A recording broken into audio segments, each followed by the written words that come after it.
Hello everyone, स्वागत है आपका एकलव्य स्नातक पर। और आज की इस वीडियो में हम डिस्कस करेंगे मोस्ट इम्पॉर्टेंट क्वेश्चन जो है वो बीए प्रोग्राम का सब्जेक्ट है पॉलिटिकल साइंस का, इंट्रोडक्शन टू पॉलिटिकल थ्योरी। ठीक है, सेमेस्टर 1 के लिए होने वाला है।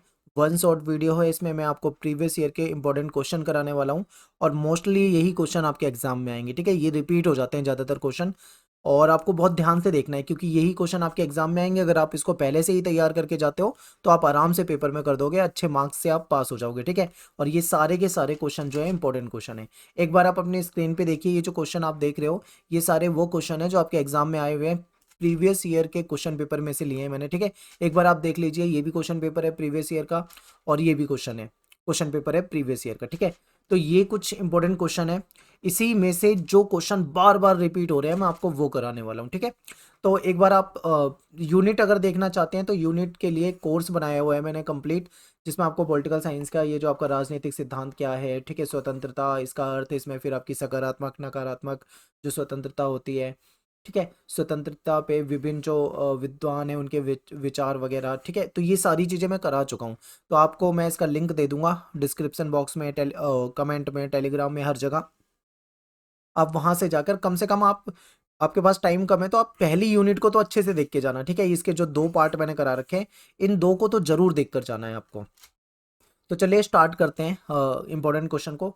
सबसे पहला इंपॉर्टेंट क्वेश्चन है और देखो 3 बार आया हुआ है, ये पिछले 3 साल के क्वेश्चन पेपर उठाए मैंने और तीनों बार ये सेम क्वेश्चन आया हुआ है। ठीक है, अब यहाँ पे देखो और सेम लैंग्वेज में आ जाएगा, हो सकता है थोड़ी सी लैंग्वेज घुमाते, पर मेन जो क्वेश्चन है वो यही रहेगा कि जो जॉन रॉल्स हैं, ठीक है, तो जॉन रॉल्स ने जो न्याय का सिद्धांत दिया था उसके बारे में आपको बताना है। तो चलिए समझते हैं कि जॉन रॉल्स का न्याय का सिद्धांत क्या था।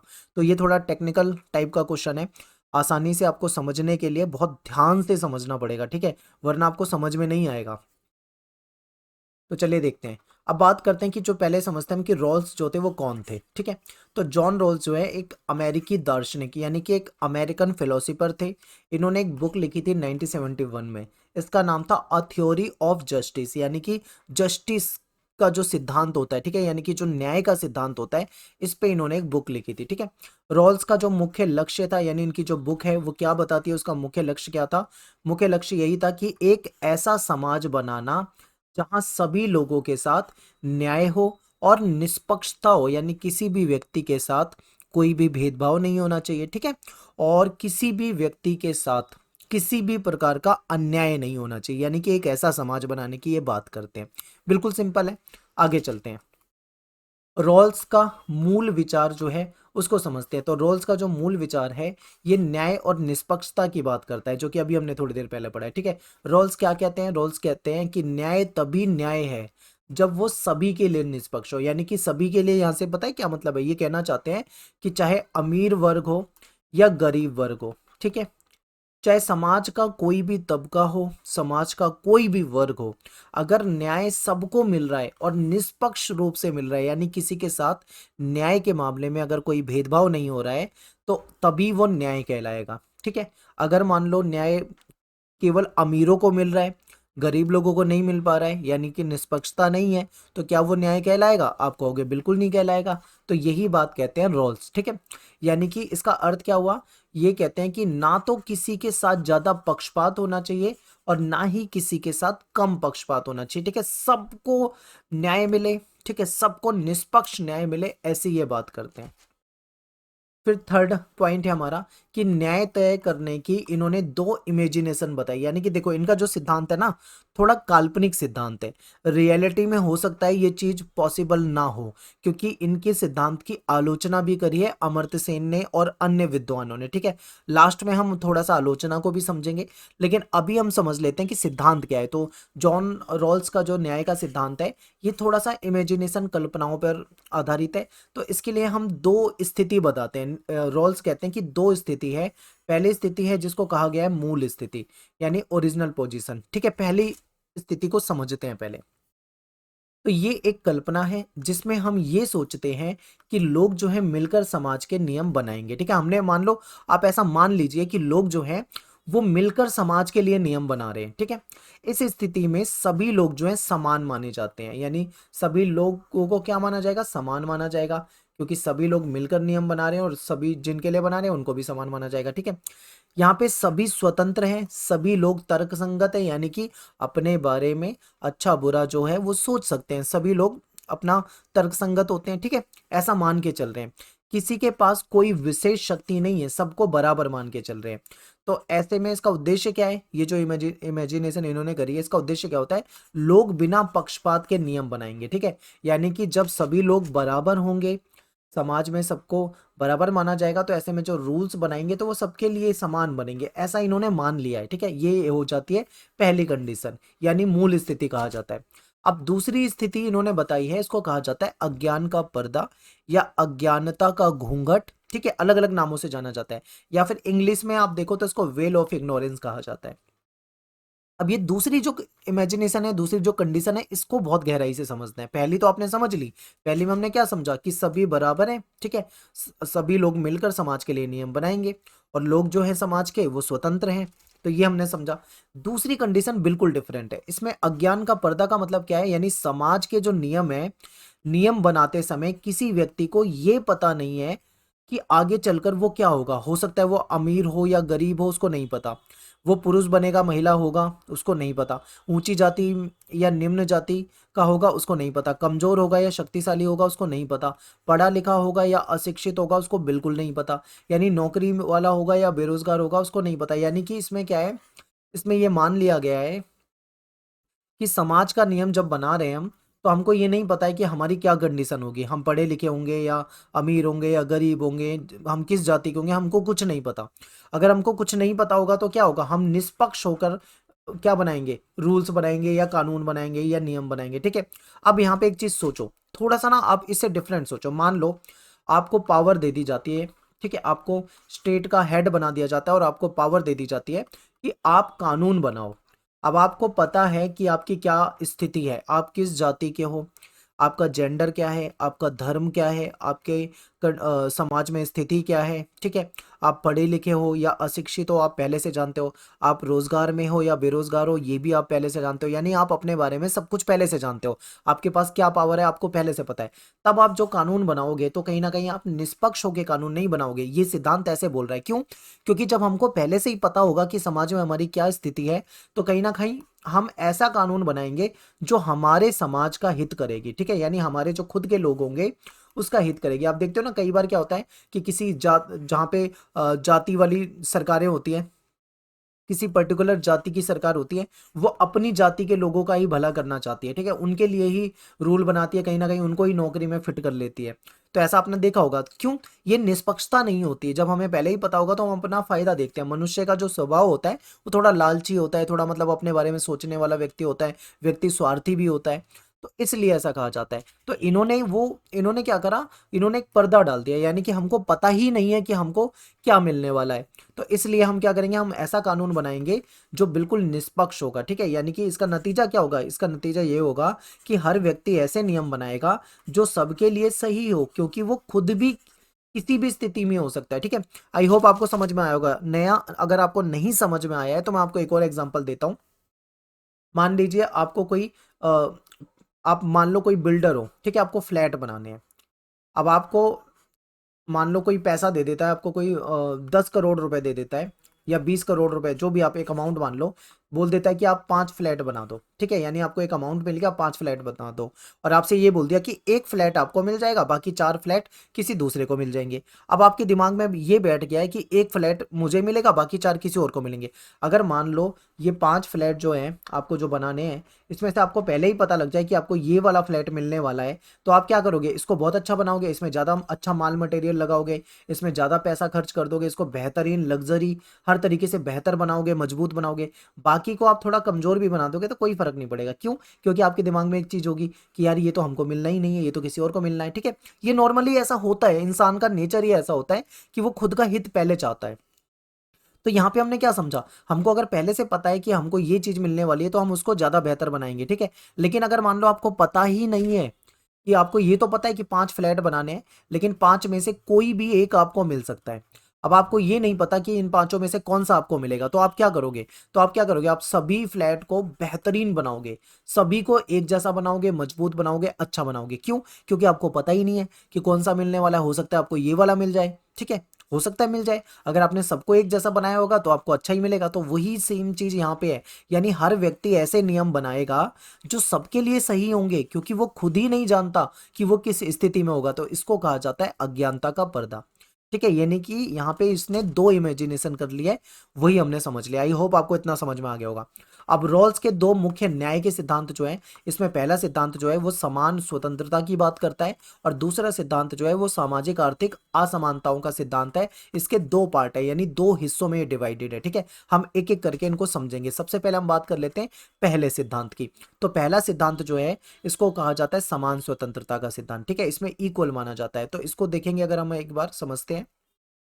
इसमें जॉन रॉल्स जो है वो कहते हैं कि हर व्यक्ति को कुछ जो बेसिक स्वतंत्रताएं होती है, बुनियादी जो स्वतंत्रता होती है, वो मिलनी चाहिए व्यक्ति को, ठीक है। जैसे कि मान लो हर व्यक्ति को बोलने की स्वतंत्रता होनी चाहिए, हर व्यक्ति को धर्म की स्वतंत्रता होनी चाहिए, हर व्यक्ति को मतदान यानी वोटिंग का अधिकार होना चाहिए, सभी व्यक्ति को सभा करने का यानी हर व्यक्ति को सभा करने का, अपने विचार लोगों के सामने रखने का अधिकार होना चाहिए, कानूनी सुरक्षा का अधिकार सबको होना चाहिए, ठीक है। यानी कि यहाँ पे क्या कहते हैं, इनका पहला सिद्धांत बताता है कि सभी को समान स्वतंत्रता मिलनी चाहिए, चाहे वो बोलने की स्वतंत्रता हो, या धर्म को मानने की स्वतंत्रता हो, या वोटिंग की स्वतंत्रता हो, या कानूनी सुरक्षा हो, ठीक है, सबको समान मिलनी चाहिए। यानी कि इसमें कहा गया है कि इन स्वतंत्रताओं को कम नहीं किया जा सकता, चाहे कोई भी कंडीशन हो, कोई भी कारण हो, इन स्वतंत्रताओं को कम नहीं किया जा सकता है, ठीक है। एक तो ये पहला सिद्धांत है। अब दूसरा जो सिद्धांत है उसको दो हिस्सों में पढ़ेंगे हम। यानी दूसरा सिद्धांत जो है जिसको हम सामाजिक आर्थिक असमानताओं का सिद्धांत कहते हैं, इसके दो पार्ट हैं। पहला पार्ट जो है वो है समान अवसर का सिद्धांत, यानी कि इसमें सबको इक्वल अपॉर्चुनिटी की बात की गई है, ठीक है। यानी हर व्यक्ति को सफलता पाने के अवसर जो है बराबर होने चाहिए, ठीक है। सभी लोगों को बराबर अवसर मिले ताकि वो सफलता प्राप्त कर सके। सभी लोगों को अच्छी शिक्षा का मौका मिलना चाहिए। ऐसा ना हो कि किसी को अच्छी एजुकेशन मिल जाए और किसी बेचारे को, गरीब को एजुकेशन ही ना मिल पाए, ऐसा नहीं होना चाहिए, ठीक है। अच्छी नौकरी पाने का अवसर सबके सामने होना चाहिए। प्रतियोगिता यानी जो कंपटीशन होता है, कंपटीशन में भाग लेने का अवसर सबको मिलना चाहिए। यहाँ पे जन्म के आधार पे किसी को विशेष लाभ या किसी को विशेष हानि नहीं होनी चाहिए, ठीक है। सबको इक्वल ऑप्शन या अपॉर्चुनिटी मिलनी चाहिए। पहला सिद्धांत तो ये कहता है। अब जो इसका दूसरा पार्ट है, ठीक है, यानी सेकंड जो पॉइंट है इसका, ये है अंतर सिद्धांत। यानी कि इसमें डिफरेंस होता है, ठीक है। ये डिफरेंस प्रिंसिपल पे आधारित है। इसको समझते हैं। तो रॉल्स का सबसे चर्चित विचार है कि रॉल्स कहते हैं कि समाज में असमानता हो सकती है। अब आप कहोगे भाई असमानता क्यों होनी चाहिए, असमानता तो नहीं होनी चाहिए, ठीक है। अब देखो इस स्पेशल कंडीशन में कह रहे हैं, कहते हैं कि समाज में असमानता हो सकती है, लेकिन तभी जब उससे समाज के कमजोर लोगों को फायदा मिले, ठीक है। यानी कि समाज में कुछ असमानता अगर है और उस असमानता से गरीब लोगों को, दबे कुचले लोगों को, कमजोर लोगों को अगर बेनिफिट मिलता है तो वो ठीक है, वो होना चाहिए। एग्जाम्पल आपके सामने ये कहते हैं कि डॉक्टर को सैलरी जो है बहुत ज्यादा देनी चाहिए, ठीक है। यानी डॉक्टर को ज्यादा सैलरी देनी चाहिए। अब क्यों देनी चाहिए? क्योंकि इस ठीक है, क्योंकि इस डॉक्टर के द्वारा गरीब और अमीर दोनों को अच्छा इलाज मिल पाएगा। अगर डॉक्टर को अच्छी सैलरी दोगे तो वो सबका इलाज जो है इक्वल यानी एक जैसा करेगा, ठीक है। गरीब और अमीर दोनों को इलाज मिलेगा। सिंपल लैंग्वेज में समझे तो असमानता तभी ठीक मानी गई है जब वो गरीबों का भला करे, ठीक है। तो ये असमानता यहाँ पे चलेगी। अगला पॉइंट है कि तीनों सिद्धांत जो हैं इसको एक क्रम में देखें तो रॉल्स कहते हैं कि इन नियमों का एक निश्चित क्रम होना चाहिए। सबसे पहले सबको समान स्वतंत्रता मिलनी चाहिए, यानी सभी को बोलने की स्वतंत्रता हो, धार्मिक स्वतंत्रता हो, ठीक है, हर प्रकार की स्वतंत्रता हो, वोट देने की स्वतंत्रता हो। फिर दूसरे नंबर पे कहते हैं कि सबको समान अवसर मिलने चाहिए, चाहे वो रोजगार का अवसर हो, ठीक है, चाहे वो कंपटीशन में इन्वॉल्व होने का ऑप्शन हो, कोई भी ऑप्शन हो, रोजगार, ठीक है, नौकरी, हर तरह के अवसर जो है समान मिलने चाहिए। तीसरा जो है वो अंतर सिद्धांत है। अंतर सिद्धांत क्या कहता है? कमजोरों को लाभ। अगर समाज में असमानता है और उस असमानता के कारण गरीब लोगों को, दबे कुचले लोगों को लाभ हो रहा है तो वो इसको एक्सेप्ट करते हैं, उसको ठीक मानते हैं, ठीक है। इसका अर्थ क्या हुआ? इसका अर्थ ये हुआ कि स्वतंत्रता की कीमत पर आर्थिक लाभ नहीं लिया जा सकता। पहले स्वतंत्रता आएगी फिर बाकी चीजें आएंगी, ठीक है। सबसे पहले क्या है? स्वतंत्रता आएगी, फिर अवसर और ये जो भी चीजें हैं वो बाद में आएंगी। फिर रॉल्स कहते हैं समाज कैसा होगा, रॉल्स के अकॉर्डिंग। तो रॉल्स जिसे सुशोभित समाज यानी उसको एक वेल ऑर्डर्ड सोसाइटी यानी एक बेहतरीन समाज मानते हैं, उसकी कुछ विशेषता बताते हैं। रॉल्स कहते हैं कि सभी लोग एक ही न्याय सिद्धांत को मानते हैं, ठीक है, एक ही न्याय सिद्धांत होना चाहिए, उसी को लोग मानेंगे, ठीक है, उसी को मानते हैं। जो संस्थाएं होती है वो निष्पक्ष रूप से काम करे, किसी के साथ भी कोई भी संस्था भेदभाव ना करे, ठीक है, सबको समान माने और सबके साथ एक जैसा व्यवहार करे। समाज कमजोरों को ऊपर उठाने में मदद करे, ठीक है, जो कमजोर लोग हैं, जो गरीब लोग हैं, जो दबे कुचले लोग हैं, समाज को उनके लिए आगे आना चाहिए, उनकी सहायता करनी चाहिए, उनकी हेल्प करनी चाहिए, ठीक है, ये कहते हैं। फिर सभी को अवसर और अधिकार मिलते हैं, ठीक है, सभी को अवसर और अधिकार मिलते हैं, इसकी ये हिमायत करते हैं। फिर रॉल्स के सिद्धांत की विशेषता या खूबियां, ठीक है, या उसका महत्व क्या हो सकता है, देखिए।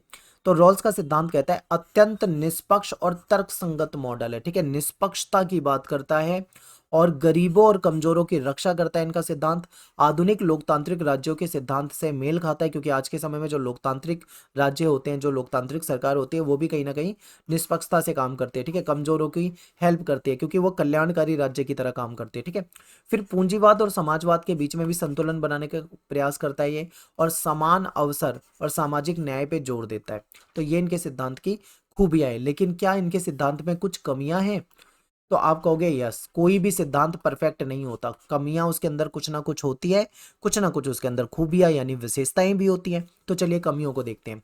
अज्ञान का पर्दा जो इन्होंने बोल दिया है ना, यानी इन्होंने जो इमेजिनेशन वाली दुनिया बना दी है कि हमको नहीं पता है कि हमारे सामने क्या होगा, हम गरीब होंगे, अमीर होंगे, हम शिक्षित होंगे, अशिक्षित होंगे, हमें रोजगार मिलेगा या हम बेरोजगार होंगे, ऐसी जो बातें कर दी हैं ये, ठीक है, ये बातें करने तक ठीक है, लेकिन जो वास्तविक दुनिया होती है, जो रियल जो लाइफ होती है, ठीक है, रियल वर्ल्ड में ये चीजें नहीं पॉसिबल हो पाएंगी, हो ही नहीं सकती है, ठीक है, ये पॉसिबल नहीं हो सकती है। जो विद्वान है अमर्त्य सेन, इन्होंने रॉल्स के सिद्धांत की आलोचना करी है, ठीक है, ये क्या कहते हैं कि रॉल्स जो है बहुत आदर्श समाज की बात करते हैं, और आपको पता है आदर्श समाज, इतना आदर्श समाज होता नहीं है जितने आदर्श समाज की इन्होंने बात कर दी है।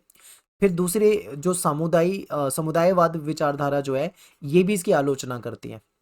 ये कैसे आलोचना करती है? ये कहती है कि व्यक्ति जो है वो पूरी तरीके से स्वायत्त नहीं होता है, समाज की पहचान जो है वो इंपॉर्टेंस रखती है, ठीक है, न्याय जो है केवल संस्थाओं से नहीं बल्कि व्यवहारिक जीवन से भी डिसाइड होता है। तो इस तरीके से आप रोल्स के जो न्याय का सिद्धांत है इसको बता सकते हैं। उम्मीद करता हूं समझ में आया होगा। नहीं समझ में आया, अगर डाउट है तो आप एक बार और वीडियो को देखो, पर इसे समझ के जाना, पेपर में क्वेश्चन 100% आने वाला है, ठीक है। अब चलते हैं अगले क्वेश्चन पे। नेक्स्ट क्वेश्चन है कि राजनीतिक सिद्धांत क्या है, इसकी प्रकृति और इसके महत्व, ठीक है, इसकी महत्ता को आपको बताना है। देखिए इस क्वेश्चन में तीन चीजें पूछी हुई है। सबसे पहले पूछा हुआ है कि राजनीतिक सिद्धांत क्या है, फिर इसकी प्रकृति और इसके महत्व, ये तीनों चीज आपको बतानी है, ठीक है। तो सबसे पहले देखेंगे राजनीतिक सिद्धांत का क्या अर्थ होता है। तो राजनीतिक सिद्धांत क्या होता है, देखिए इसमें हम राजनीति के बारे में, सत्ता यानी सरकार के बारे में, राज्य के बारे में, न्याय के बारे में, स्वतंत्रता, समानता, अधिकार, कर्तव्य, नीति, इन सारे विषयों का सैद्धांतिक अध्ययन करते हैं, ठीक है, बहुत गहराई से अध्ययन करते हैं। इस पे जितने सिद्धांत दिए हुए हैं, जिन जिन विद्वानों ने सिद्धांत दिए हुए हैं सभी सिद्धांतों को हम गहराई से अध्ययन करते हैं, ठीक है। तो यही राजनीतिक सिद्धांत कहलाता है। तो ये हमें समझने में मदद करता है। राजनीतिक सिद्धांत हमें क्या समझने में मदद करता है? तो ये हमें यह समझने में मदद करता है कि समाज जो होता है वो कैसे संगठित होना चाहिए, ठीक है। समाज में सत्ता जो है यानी पावर जो है, सरकार जो, ठीक है, शासन जो है वो किसके हाथ में होना चाहिए, ठीक है, किसको सत्ता में आना चाहिए, किसको शासन में आना चाहिए, किसको शासन करना चाहिए, ये हमको राजनीतिक सिद्धांत बताते हैं। नागरिकों के पास क्या अधिकार होने चाहिए, ठीक है, कौन कौन से अधिकार जो है नागरिक को मिलने चाहिए, कौन से अधिकार नहीं मिलने चाहिए, ये हमको राजनीतिक सिद्धांत बताते हैं। ये एक न्यायपूर्ण व्यवस्था कैसी हो इसके बारे में बताते हैं, यानी कि एक समाज कैसा हो, समाज में राज्य को कैसा होना चाहिए, ठीक है, और एक न्यायपूर्ण व्यवस्था जो होती है वो कैसी होनी चाहिए, किस प्रकार से होनी चाहिए, समाज में नागरिक कैसे होने चाहिए, नागरिकों के पास क्या अधिकार होना चाहिए, नागरिकों के क्या कर्तव्य होने चाहिए, समानता क्यों जरूरी है, और अधिकार क्यों मिलने चाहिए, ठीक है। तो ये सारी बातों का जो सैद्धांतिक अध्ययन होता है वो हम राजनीतिक सिद्धांत यानी कि पॉलिटिकल थ्योरी के अंदर करते हैं। अब और आसान भाषा में इसको समझें तो आप ऐसा कह सकते हो कि राजनीतिक सिद्धांत वह विचार और सिद्धांतों का संग्रह है जो हमको राजनीति की प्रकृति यानी राजनीति का जो नेचर होता है, राजनीति का जो उद्देश्य होता है, उसका जो कार्यप्रणाली है, उसका राजनीति का जो काम करने का तरीका होता है, इसको समझने में हमारी मदद करते हैं। ठीक है, राजनीतिक सिद्धांत। राजनीतिक, आप ये भी कह सकते हो कि ये राजनीति का मस्तिष्क है, यानी कि ये पॉलिटिक्स का ब्रेन होता है। ठीक है, जो राजनीतिक घटनाओं को समझने और उनका विश्लेषण करने के लिए हमको दिशा देता है। तो ये जो शब्द यहाँ पे लिखे हुए हैं, तो इसको ध्यान से देखो, इसको थोड़ा याद करके जाना है पेपर में। ठीक है, अब जब भी क्वेश्चन आएगा तो थोड़ा एक दो ना आपको डेफिनेशन भी बता देनी है पेपर में। ठीक है, तो आप डेफिनेशन बता सकते हो कि राजनीति की परिभाषा, राजनीति को हम कैसे राजनीतिक सिद्धांत को हम कैसे परिभाषित कर सकते हैं। ठीक है, तो राजनीतिक सिद्धांत वह विचार प्रणाली है जो हमें समाज और राजनीति के जो विभिन्न पहलू हैं, इसको समझने में हमारी हेल्प करते हैं। ठीक है, राजनीतिक सिद्धांत क्या है? तो राजनीतिक सिद्धांत ऐसी विचार प्रणाली होती है जो हमें समाज के बारे में, समाज की राजनीति के बारे में और राजनीति के जो विभिन्न पहलू होते हैं उसको अच्छे तरीके से समझने में हमारी सहायता करती है। ठीक है, राजनीतिक जो घटनाएं होती हैं या जो पॉलिटिकल जो पॉलिसीज होती हैं, जो नीति होती है, उसकी व्याख्या कैसे करनी है, ये हमको राजनीतिक सिद्धांत बताते हैं, और कैसे इनको बेहतर बनाया जा सकता है। ठीक है, यानी कि जो पॉलिटिकल थ्योरी है अवेलेबल, जो विद्वानों के, जो थिंकर्स के जो विचार, राजनीतिक विचार उपलब्ध हैं, उनको समझा कैसे जाए और उनको और बेहतर कैसे बनाया जा सकता है, ये भी हमको राजनीतिक सिद्धांत जो है वो बताते हैं। ठीक है, अब और आसान भाषा में देखें तो राजनीतिक सिद्धांत उन मूलभूत विचारों को कहते हैं, उन अवधारणाओं यानी उन कंसेप्ट को कहते हैं, उन सिद्धांतों का अध्ययन को कहते हैं जिनके आधार पे हम न्याय के बारे में, समानता के बारे में, अधिकार, सत्ता, राज्य, शासन जैसे जो राजनीतिक तत्व होते हैं इनको समझते हैं। ठीक है, यानी न्याय को समझने में, समानता को समझने में, अधिकार को समझने में, सत्ता, राज्य, शासन, नीति, कर्तव्य, ये सारी चीजों को समझने में, ठीक है, जिन जिन विचारों या जिन अवधारणाओं का हम इस्तेमाल करते हैं उसी को राजनीतिक सिद्धांत कहते हैं। बहुत ही सिंपल है। अब बात करेंगे राजनीतिक सिद्धांत क्या होता है, ये चलो हमने समझ लिया। फिर आपसे क्वेश्चन में पूछा हुआ था कि राजनीतिक सिद्धांत की प्रकृति यानी इसके नेचर को बताइए। तो देखिए, राजनीतिक सिद्धांत की जो प्रकृति होती है ना, वो बहुआयामी होती है, उसमें बहुत सारी चीजें होती हैं, तो उसको देखेंगे। तो देखिए, राजनीतिक सिद्धांत यानी जो पॉलिटिकल थ्योरी होती है, इसमें राजनीतिक जीवन, सत्ता, राज्य, शासन, न्याय, स्वतंत्रता, समानता, इन सब से जुड़े हुए विचारों को हम पढ़ते हैं। जब भी आप राजनीतिक सिद्धांत पढ़ते हो, पॉलिटिकल थ्योरी पढ़ते हो, तो उसमें आप स्वतंत्रता के बारे में पढ़ते हो ना, आपने सिलेबस में देखा होगा। आप न्याय के बारे में पढ़ते हो, आप समानता के बारे में पढ़ते हो, आप राज्य यानी सरकार के बारे में पढ़ते हो, सरकार की शक्ति के बारे में पढ़ते हो। ठीक है, शासन के बारे में पढ़ते हो, शासन की विभिन्न व्यवस्थाओं के बारे में पढ़ते हो। तो इन सभी विषयों के बारे में हम व्यवस्थित अध्ययन करते हैं, राजनीतिक सिद्धांत कहते हैं। ठीक है, तो ये हमें ये समझने में मदद करता है कि समाज में राजनीतिक व्यवस्था कैसी होनी चाहिए और क्यों होनी चाहिए। अब बात करेंगे इसकी प्रकृति की, तो सबसे पहला जो इसका पॉइंट है वो है वैचारिक प्रकृति, यानी जो इसकी आइडियोलॉजी को समझने की कोशिश करेंगे। तो देखिए, राजनीतिक सिद्धांत जो है समाज के लिए आदर्श व्यवस्था का चित्र प्रस्तुत करती है, यानी राजनीतिक सिद्धांत हमें बताते हैं कि एक अच्छा समाज कैसा होना चाहिए। ठीक है, और समाज में हमें यह भी बताती है कि राज्य कैसा होना चाहिए। ठीक है, कैसा राज्य होना चाहिए, राज्य का मतलब यहाँ पे सरकार से है, ठीक है, या सत्ता से है, या जो शासक है, जो शासन कर रहा है, उससे इसका मतलब होता है राज्य का। ठीक है, तो राज्य का मतलब यहाँ पे क्या है, सरकार से, सत्ता से, शासक से है। और तो ये जो आइडियोलॉजिकल जो प्रकृति है यानी राजनीतिक सिद्धांत की जो वैचारिक जो प्रकृति है, वो हमको ये बताती है कि एक आदर्श व्यवस्था कैसी होनी चाहिए, यानी एक बेहतरीन व्यवस्था कैसी होनी चाहिए, राज्य जो है वो कैसा होना चाहिए, शासन कैसा होना चाहिए, शासन कैसे चले इसके बारे में बताती है, जनता को कौन कौन से अधिकार मिलने चाहिए। ठीक है, यानी हमें किस प्रकार के अधिकार मिलने चाहिए, क्या हमको वोट देने का अधिकार होना चाहिए या नहीं होना चाहिए, ठीक है, क्या हमको चुनाव लड़ने का अधिकार होना चाहिए या नहीं होना चाहिए। तो ये सारी बातें हमको राजनीतिक सिद्धांत की जो वैचारिक प्रकृति है उससे पता लगती है। ठीक है, एग्जाम्पल आपके सामने है, जैसे लोकतंत्र, समाजवाद, उदारवाद। ठीक है, ये सारे इसके एग्जाम्पल हो जाएंगे। सेकंड है नॉर्मेटिव। ठीक है, यानी कि मानकतात्मक। ठीक है, जो इसका नेचर होता है इसको देखते हैं। तो राजनीतिक सिद्धांत सिर्फ क्या है ये नहीं बताता, यानी किसी घटना के बारे में नहीं बताता, बल्कि क्या होना चाहिए ये भी बताता है। ठीक है, यानी कि मान लो कोई जैसे कि न्याय क्या है, ये आपको नहीं बताएगा राजनीतिक सिद्धांत, बल्कि आपको ये भी बताएगा कि न्याय कैसा होना चाहिए, समाज में कैसे न्याय मिलनी चाहिए, ठीक है। समानता नहीं बताएगा खाली, बल्कि समानता कैसी होनी चाहिए, ये सारी बातें आपको राजनीतिक सिद्धांत बताता है। ये आदर्श मूल्यों पर आधारित होता है, जैसे कि न्याय, समानता, स्वतंत्रता, मानवाधिकार, ऐसे जो मूल्य होते हैं इस पे आधारित होता है, ठीक है। तो ये नॉर्मेटिव प्रकृति भी होती है इसकी। फिर इसकी विश्लेषणात्मक भी प्रकृति होती है, ठीक है। तो राजनीतिक सिद्धांत जो होते हैं वो राजनीतिक घटना, यानी जो भी घटनाएं होती हैं, ठीक है, उसका तार्किक और गहन विश्लेषण करता है। जैसे मान लो कोई क्रांति हुई है, ठीक है, मान लीजिए फ्रांस की क्रांति हुई है, ठीक है, 1789 में फ्रांस की क्रांति हुई है। तो वो क्रांति का वो गहराई से अध्ययन करेगा, यानी फ्रांस की क्रांति क्या है, एक घटना है। तो इस घटना का तार्किक रूप से और गहन विश्लेषण करेगा कि ये क्रांति क्यों हुई, ये क्रांति किसने करी, इस क्रांति में क्या बातें थी, क्यों लोगों को मजबूर होना पड़ा, ठीक है। स्वतंत्रता, समानता, बंधुत्व का विचार इस क्रांति में क्यों आया, किसका विरोध किया गया, किस विचार का विरोध किया गया, किस विचार का समर्थन किया गया, ये सारी चीजों का अध्ययन जो है बहुत गहराई से अध्ययन किया जाता है, ठीक है। तो ये राजनीतिक सिद्धांतों की विश्लेषणात्मक प्रकृति होती है।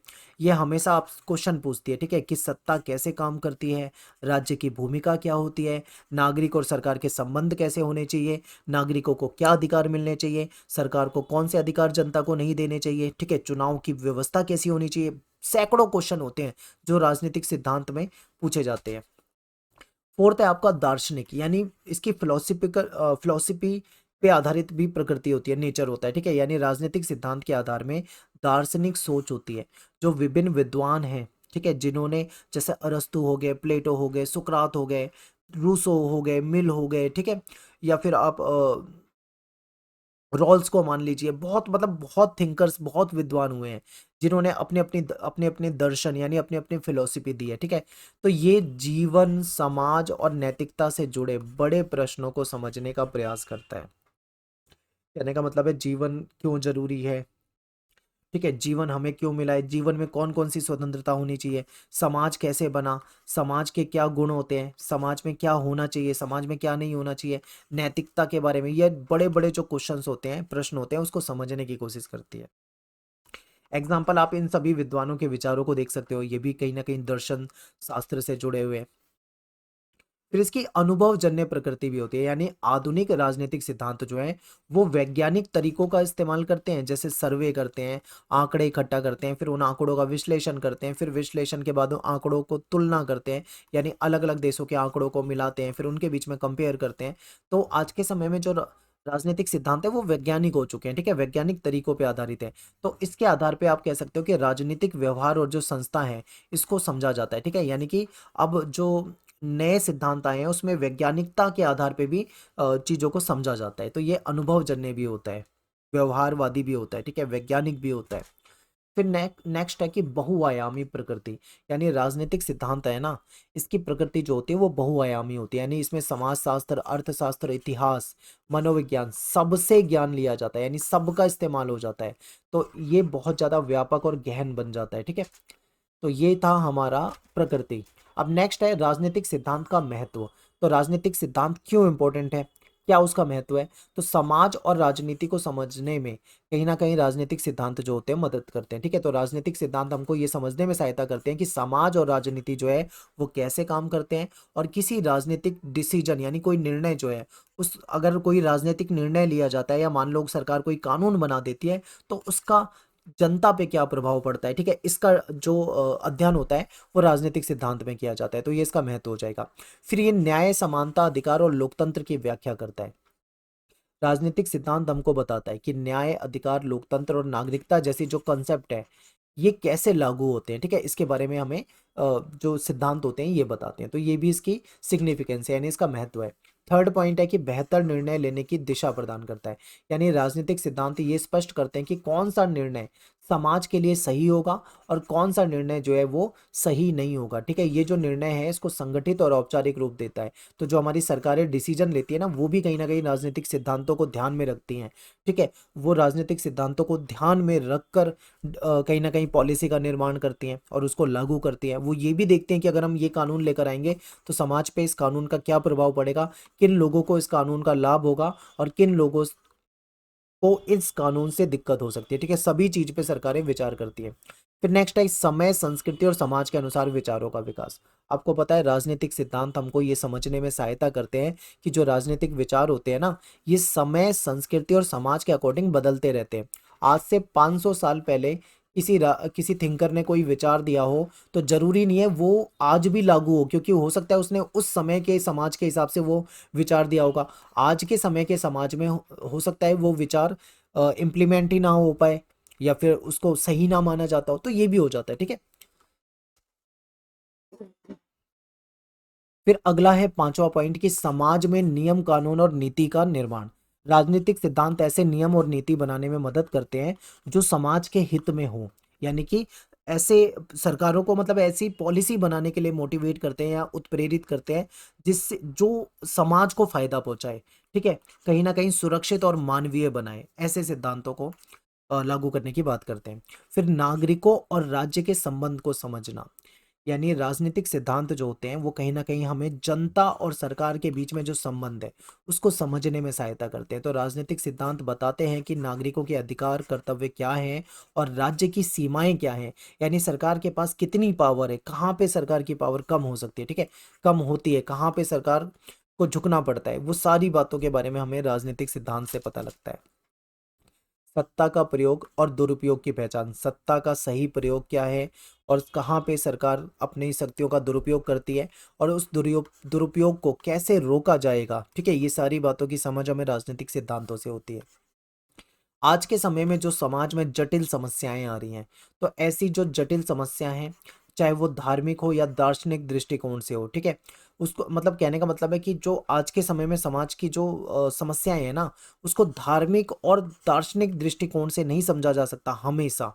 कहीं ना कहीं राजनीतिक सिद्धांत जो होते हैं वो इनके समाधान के लिए एक सही विश्लेषण देते हैं। ठीक है, केवल धर्म के नजरिए से, केवल फिलॉसफी के नजरिए से हर प्रॉब्लम को सॉल्व नहीं किया जा सकता। तो ऐसे में राजनीतिक सिद्धांत हमारी मदद करते हैं, क्योंकि राजनीतिक सिद्धांतों में अलग अलग विद्वानों ने अलग अलग तरीके के सिद्धांत दिए होते हैं, तो कोई ना कोई सिद्धांत तो काम आ ही जाता है। ठीक है, तो ये बता सकते हो। अब लास्ट में आपको निष्कर्ष लिख देना है। निष्कर्ष मैं आपके सामने पढ़ूंगा नहीं, बस आप एक बार स्क्रीन को देखो, पॉज करो, वीडियो को पढ़ लो। ठीक है, यहाँ पे हमारा ये क्वेश्चन खत्म हो जाता है। आई होप आपको अच्छे से समझ में आया होगा। अगला प्रश्न है कि स्वतंत्रता के विचार को परिभाषित कीजिए, यानी स्वतंत्रता का अर्थ बताना है, उसकी परिभाषा बतानी है। फिर जो नकारात्मक और सकारात्मक स्वतंत्रता होती है, इन दोनों के बीच में क्या डिफरेंस होता है, क्या अंतर होता है, आपको ये बताना है। ठीक है, ये भी आपके पेपर में कई बार आया क्वेश्चन और ये रिपीट होगा। ठीक है, तो इसको भी याद करके जाना है। तो क्वेश्चन है स्वतंत्रता का अर्थ, पहले आपको बताना था, तो चलिए इसका अर्थ समझते हैं। स्वतंत्रता जो है वो अंग्रेजी भाषा का शब्द होता है लिबर्टी। ठीक है, लिबर्टी से आया है, जिसकी उत्पत्ति यानी लिबर्टी जो है, अब ये लिबर्टी की जो उत्पत्ति हुई है वो लैटिन भाषा के लिबर शब्द से हुई है। ठीक है, अब इस लिबर शब्द का मतलब क्या होता है, तो इस लिबर शब्द का मतलब होता है सभी प्रकार के बंधनों का अभाव, यानी किसी प्रकार का कोई बंधन ना हो तो उसको लिबर कहा जाता है। ठीक है, उस लिबर से बना है लिबर्टी और लिबर्टी को हम कहते हैं स्वतंत्रता हिंदी में। ठीक है, तो चलिए इसको समझते हैं। यानी सभी प्रकार के बंधनों का अभाव का मतलब है कि मनुष्य की इच्छा और कार्य पर कोई रोक टोक ना हो। ठीक है, मनुष्य जो करना चाहे उसको वो करने दिया जाए, तो इसको हम क्या कहेंगे, स्वतंत्रता कहेंगे। ठीक है, अब यहाँ पे एक चीज और ध्यान देना, मैंने आपको बता तो दिया कि मनुष्य जो करना चाहे उसको करने देना चाहिए। अब यहाँ पे ऐसा ना हो कि मनुष्य कोई गलत काम करना चाहे। गलत काम से मेरा तात्पर्य है कि ऐसा कोई काम ना करे कि जिससे किसी दूसरे की स्वतंत्रता प्रभावित हो, यानी कि मेरा कोई ऐसा काम है, मेरा कुछ ऐसा काम करने का मन कर रहा है जिससे किसी दूसरे को नुकसान हो रहा हो, तो मैं उस काम को स्वतंत्रता नहीं बोल सकता हूँ। एग्जाम्पल देता हूँ। अब मान लो मैं मान लीजिए आपके पड़ोस में कोई व्यक्ति रहता है और आपका एग्जाम है। ठीक है, वो बहुत तेज आवाज में म्यूजिक बजा रहा है और आपको पढ़ाई करना है, आपको पढ़ना है क्योंकि नेक्स्ट डे आपका एग्जाम है। तो आप उसे कैसे बोलोगे, आप उसे जाके बोलोगे कि भाई मुझे पढ़ने दे, मेरी पढ़ाई का नुकसान हो रहा है, वो व्यक्ति अगर बोले कि मेरी तो स्वतंत्रता है, मुझे तो स्वतंत्रता मिली हुई है, संविधान मुझे स्वतंत्रता देता है कि भाई म्यूजिक सिस्टम बजा सकते हैं, तो ये नहीं होगा ना, क्योंकि उसकी उसकी स्वतंत्रता के कारण दूसरे व्यक्ति की स्वतंत्रता प्रभावित हो रही है। तो ऐसे थोड़ी स्वतंत्रता किसी को दे देंगे, ऐसे तो हमेशा किसी ना किसी को नुकसान होता रहेगा। ठीक है, तो यही आपको समझाना था कि यानी कि स्वतंत्रता होनी चाहिए लेकिन उसकी वजह से किसी दूसरे को नुकसान भी ना हो। तो आगे देखते हैं। लेकिन केवल इतना कहना स्वतंत्रता का सही अर्थ नहीं होगा। स्वतंत्रता का मतलब ये नहीं है कि व्यक्ति अपनी शक्ति का उपयोग मनमानी करने के लिए करे या फिर दूसरे लोगों को नुकसान पहुंचाए, तो इसको हम स्वतंत्रता नहीं कहेंगे। ठीक है, तो ये आपको समझना था। अब स्वतंत्रता का विचार जो है उसको समझते हैं और आसान भाषा में समझते हैं। स्वतंत्रता का अर्थ होता है कि व्यक्ति को अपनी इच्छा के अनुसार सोचने की, बोलने की, काम करने का अधिकार होना चाहिए। ठीक है, उसको पूरी छूट होनी चाहिए। जब तक उसके काम से दूसरे व्यक्ति को नुकसान ना पहुंचे तब तक उसको उस काम की छूट होनी चाहिए। अगर उसके काम से किसी दूसरे को नुकसान पहुंचता है तो वो उसको सही नहीं माना जाएगा, फिर उसको स्वतंत्रता नहीं कहा जाएगा। ठीक है, ये मानव जीवन का मूल अधिकार होता है क्योंकि स्वतंत्रता हर व्यक्ति को चाहिए होती है। जो व्यक्ति को अपने व्यक्तित्व यानी अपनी पर्सनैलिटी के डेवलपमेंट के लिए यानी अपने व्यक्तित्व के विकास के लिए अवसर देता है। ठीक है, तो स्वतंत्रता से क्या होता है, अगर हमको स्वतंत्रता मिली होगी तो हम अपनी पर्सनैलिटी यानी अपने व्यक्तित्व का विकास कर पाएंगे। अगर हमको स्वतंत्रता नहीं मिलेगी तो हम विकास नहीं कर पाएंगे। तो स्वतंत्रता हर व्यक्ति को चाहिए। ठीक है, तो सरल शब्दों में समझे तो स्वतंत्रता का अर्थ होता है बिना डर, बिना किसी दबाव, बिना किसी रोक टोक के हम अपनी क्षमता के अनुसार अपना जीवन जी सकें। जो हमारा मन करे अगर वो सही है तो हम उसको कर सकें, तो हम स्वतंत्र हैं। ठीक है, आगे चलते हैं। अब ये तो हमने स्वतंत्रता का अर्थ समझ लिया। अब इसकी ना एक या दो डेफिनेशन, ज्यादा नहीं, वैसे तो मैं चार बताऊंगा पर आप इनमें से जो अच्छी लगे कोई दो डेफिनेशन पेपर में लेके आओगे। ठीक है, तो 1789 के मानव अधिकार जो घोषणा पत्र था उसने किस तरीके से डिफाइन किया है यानी क्या परिभाषा दी है स्वतंत्रता की। देखिए, ये कहते हैं कि स्वतंत्रता एक ऐसी शक्ति है जिसके आधार पे मनुष्य जो होता है वो कोई भी ऐसा काम कर सकता है जो दूसरों को हानि ना पहुंचाए। समझ गए, यानी हम हर काम कर सकते हैं, हमको हर काम की स्वतंत्रता है, लेकिन हमारे काम से दूसरे को नुकसान नहीं होना चाहिए। अगर हमारे काम से दूसरे को नुकसान हो रहा है तो फिर वो स्वतंत्रता नहीं है। ठीक है, आगे चलो। जॉन स्टुअर्ट मिल, ये क्या कहते हैं, जॉन स्टुअर्ट मिल जो है जिनको जे.एस. मिल कहा जाता है, तो जे.एस. मिल के विचार के अकॉर्डिंग देखें तो ये कहते हैं कि स्वतंत्रता को अपने व्यक्तिगत जीवन में कार्य करने का अधिकार माना है। ठीक है, इन्होंने कहा है कि व्यक्तिगत जीवन में काम करने का जो अधिकार होता है वही स्वतंत्रता होती है। तो अगर आपको ये डेफिनेशन आसान लग रही है तो आप इसे याद कर लो, अगर नहीं आसान लग रही तो ये दो डेफिनेशन और दे रखी है, आप इनमें से कोई भी याद कर लो। ठीक है, जैसे गांधी जी वाली समझाता हूँ। गांधी जी के अनुसार स्वतंत्रता का अर्थ जो होता है वो नियंत्रण का अभाव नहीं बल्कि व्यक्तित्व के विकास की अवस्था की प्राप्ति होता है। ठीक है, अगर आपको ये आसान लग रही है तो आप इसको याद कर सकते हो, या फिर ये जो जी GDH कॉल साहब हैं इनके अकॉर्डिंग समझते हैं। तो ये कहते हैं बिना किसी बाधा के यानी बिना किसी रुकावट के अपने व्यक्तित्व को प्रकट करने का जो अधिकार है उसी को हम स्वतंत्रता के नाम से जानते हैं। ठीक है, तो ये चार डेफिनेशन बताइए, इन चारों में से कोई एक या दो याद कर लो। अब बात करते हैं, स्वतंत्रता को दो प्रकार में बांट के पढ़ा जाता है। एक होता है नकारात्मक यानी नेगेटिव, एक होता है सकारात्मक यानी पॉजिटिव। ठीक है, तो negative liberty and positive liberty में क्या डिफरेंस होता है हमको ये समझना है। तो सबसे पहले हम समझते हैं कि नकारात्मक जो स्वतंत्रता होती है वो क्या होती है। तो नकारात्मक स्वतंत्रता का मतलब होता है कि व्यक्ति के काम पर बाहरी बंधनों का अभाव, यानी व्यक्ति का जो कार्य है उस पर किसी भी प्रकार का बाहरी कोई बंधन नहीं है, तो उसको हम क्या कहेंगे, नकारात्मक स्वतंत्रता। ठीक है, यानी व्यक्ति किन क्षेत्रों में बिना किसी हस्तक्षेप के काम कर सकता है, ठीक है, वो सब क्या हो जाएगा उसकी नकारात्मक स्वतंत्रता। यानी नकारात्मक स्वतंत्रता क्या कह रही है, नकारात्मक स्वतंत्रता हमको कम से कम हस्तक्षेप की बात करती है। ठीक है, कम से कम हस्तक्षेप की बात करती है। आगे देखो, इसका मुख्य विचार है कि व्यक्ति अपने हितों को सबसे अच्छे तरीके से जानता है, यानी व्यक्ति समझता है कि उसके लिए क्या अच्छा है क्या बुरा है। सरकार या समाज को व्यक्ति पर ज्यादा कंट्रोल नहीं लगाना चाहिए। ठीक है, सरकार को हस्तक्षेप नहीं करना चाहिए व्यक्ति की लाइफ में ज्यादा। इसमें कहा जाता है कि आप मुझे बाधित मत कीजिए, यानी आप मुझे मेरे जीवन में रुकावटें मत डालिए। ठीक है, यही नकारात्मक स्वतंत्रता का मूल मंत्र होता है। ठीक है, यही मूल विचार होता है।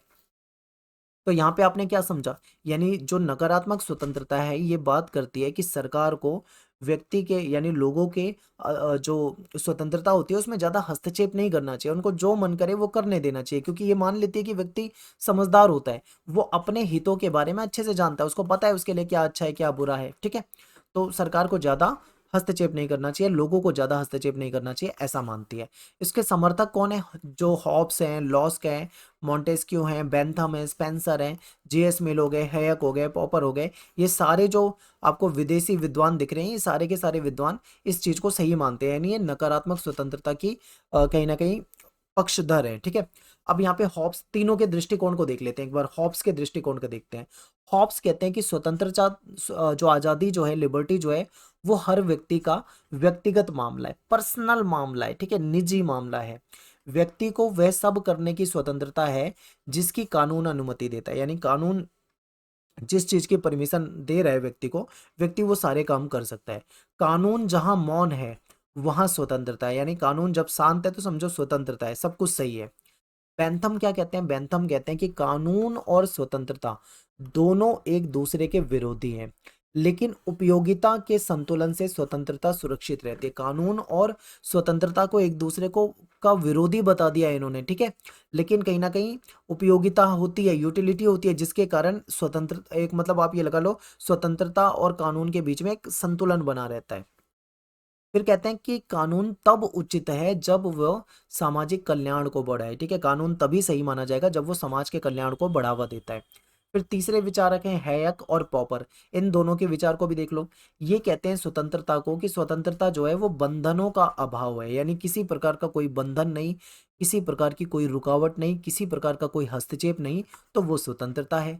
इसमें कहते हैं कि सरकार का उद्देश्य जो होता है लोगों की समस्याएं कम करना है, ना कि उन्हें खुश करना, ठीक है, सरकार लोगों को खुश ना करे बल्कि उनकी समस्याओं को कम करे, ठीक है, समस्या कम होगी तो ऑटोमेटिक लोग खुश हो जाएंगे। अब देखो, जो नकारात्मक स्वतंत्रता है ना, इसमें कुछ कमियां भी हैं, तो वो कमियां कौन सी हैं, सीमाएं कौन सी हैं, लिमिटेशन कौन सी है, उसको भी देखते हैं। देखो, नकारात्मक स्वतंत्रता कहती है कि जो विकासशील देश होते हैं, इसमें विकासशील देशों में पर्याप्त नहीं है, ठीक है, यानी कि नकारात्मक स्वतंत्रता जो है वो विकासशील देशों में लोगों को ज्यादा नहीं मिलती है। फिर ये कहते हैं कि यहाँ पे क्या होता है, ऐसे देशों में आर्थिक असमानताएं बहुत ज्यादा होती है, यानी यहाँ पे गरीब लोग जो हैं वो बहुत गरीब हैं, अमीर लोग जो हैं वो बहुत अमीर हैं, यानी इनके बीच में आर्थिक असमानता जो है वो बहुत ज्यादा है, ठीक है। फिर ये कहते हैं कि जो निर्धन व्यक्ति है, यानी जो गरीब व्यक्ति है, वो केवल बंधन का अभाव, यानी उनके लिए केवल बंधन का अभाव जो हो, उससे वास्तव में स्वतंत्रता नहीं हो सकती, ठीक है, केवल बंधनों का अभाव हटा दो तो स्वतंत्रता उनको वास्तव में नहीं मिलेगी। फिर ये कहते हैं कि संसाधनों की कमी के कारण व्यक्ति की वास्तविक स्वतंत्रता को भी सीमित हो जाती है, ठीक है, अगर मान लो संसाधनों की कमी होगी, लोगों के पास संसाधन ही नहीं होंगे, तो वास्तविक स्वतंत्रता उनको मिलेगी ही नहीं। इसलिए केवल नकारात्मक स्वतंत्रता जो है वो गरीबों के लिए उपयोगी नहीं है, ठीक है, यानी नकारात्मक स्वतंत्रता किसके लिए उपयोगी नहीं मानी है इन्होंने? गरीबों के लिए। तो ये तो था नकारात्मक स्वतंत्रता। उम्मीद करता हूं आपको समझ में आया होगा। अब बात करेंगे सकारात्मक स्वतंत्रता की, ठीक है, पॉजिटिव लिबर्टी क्या होती है।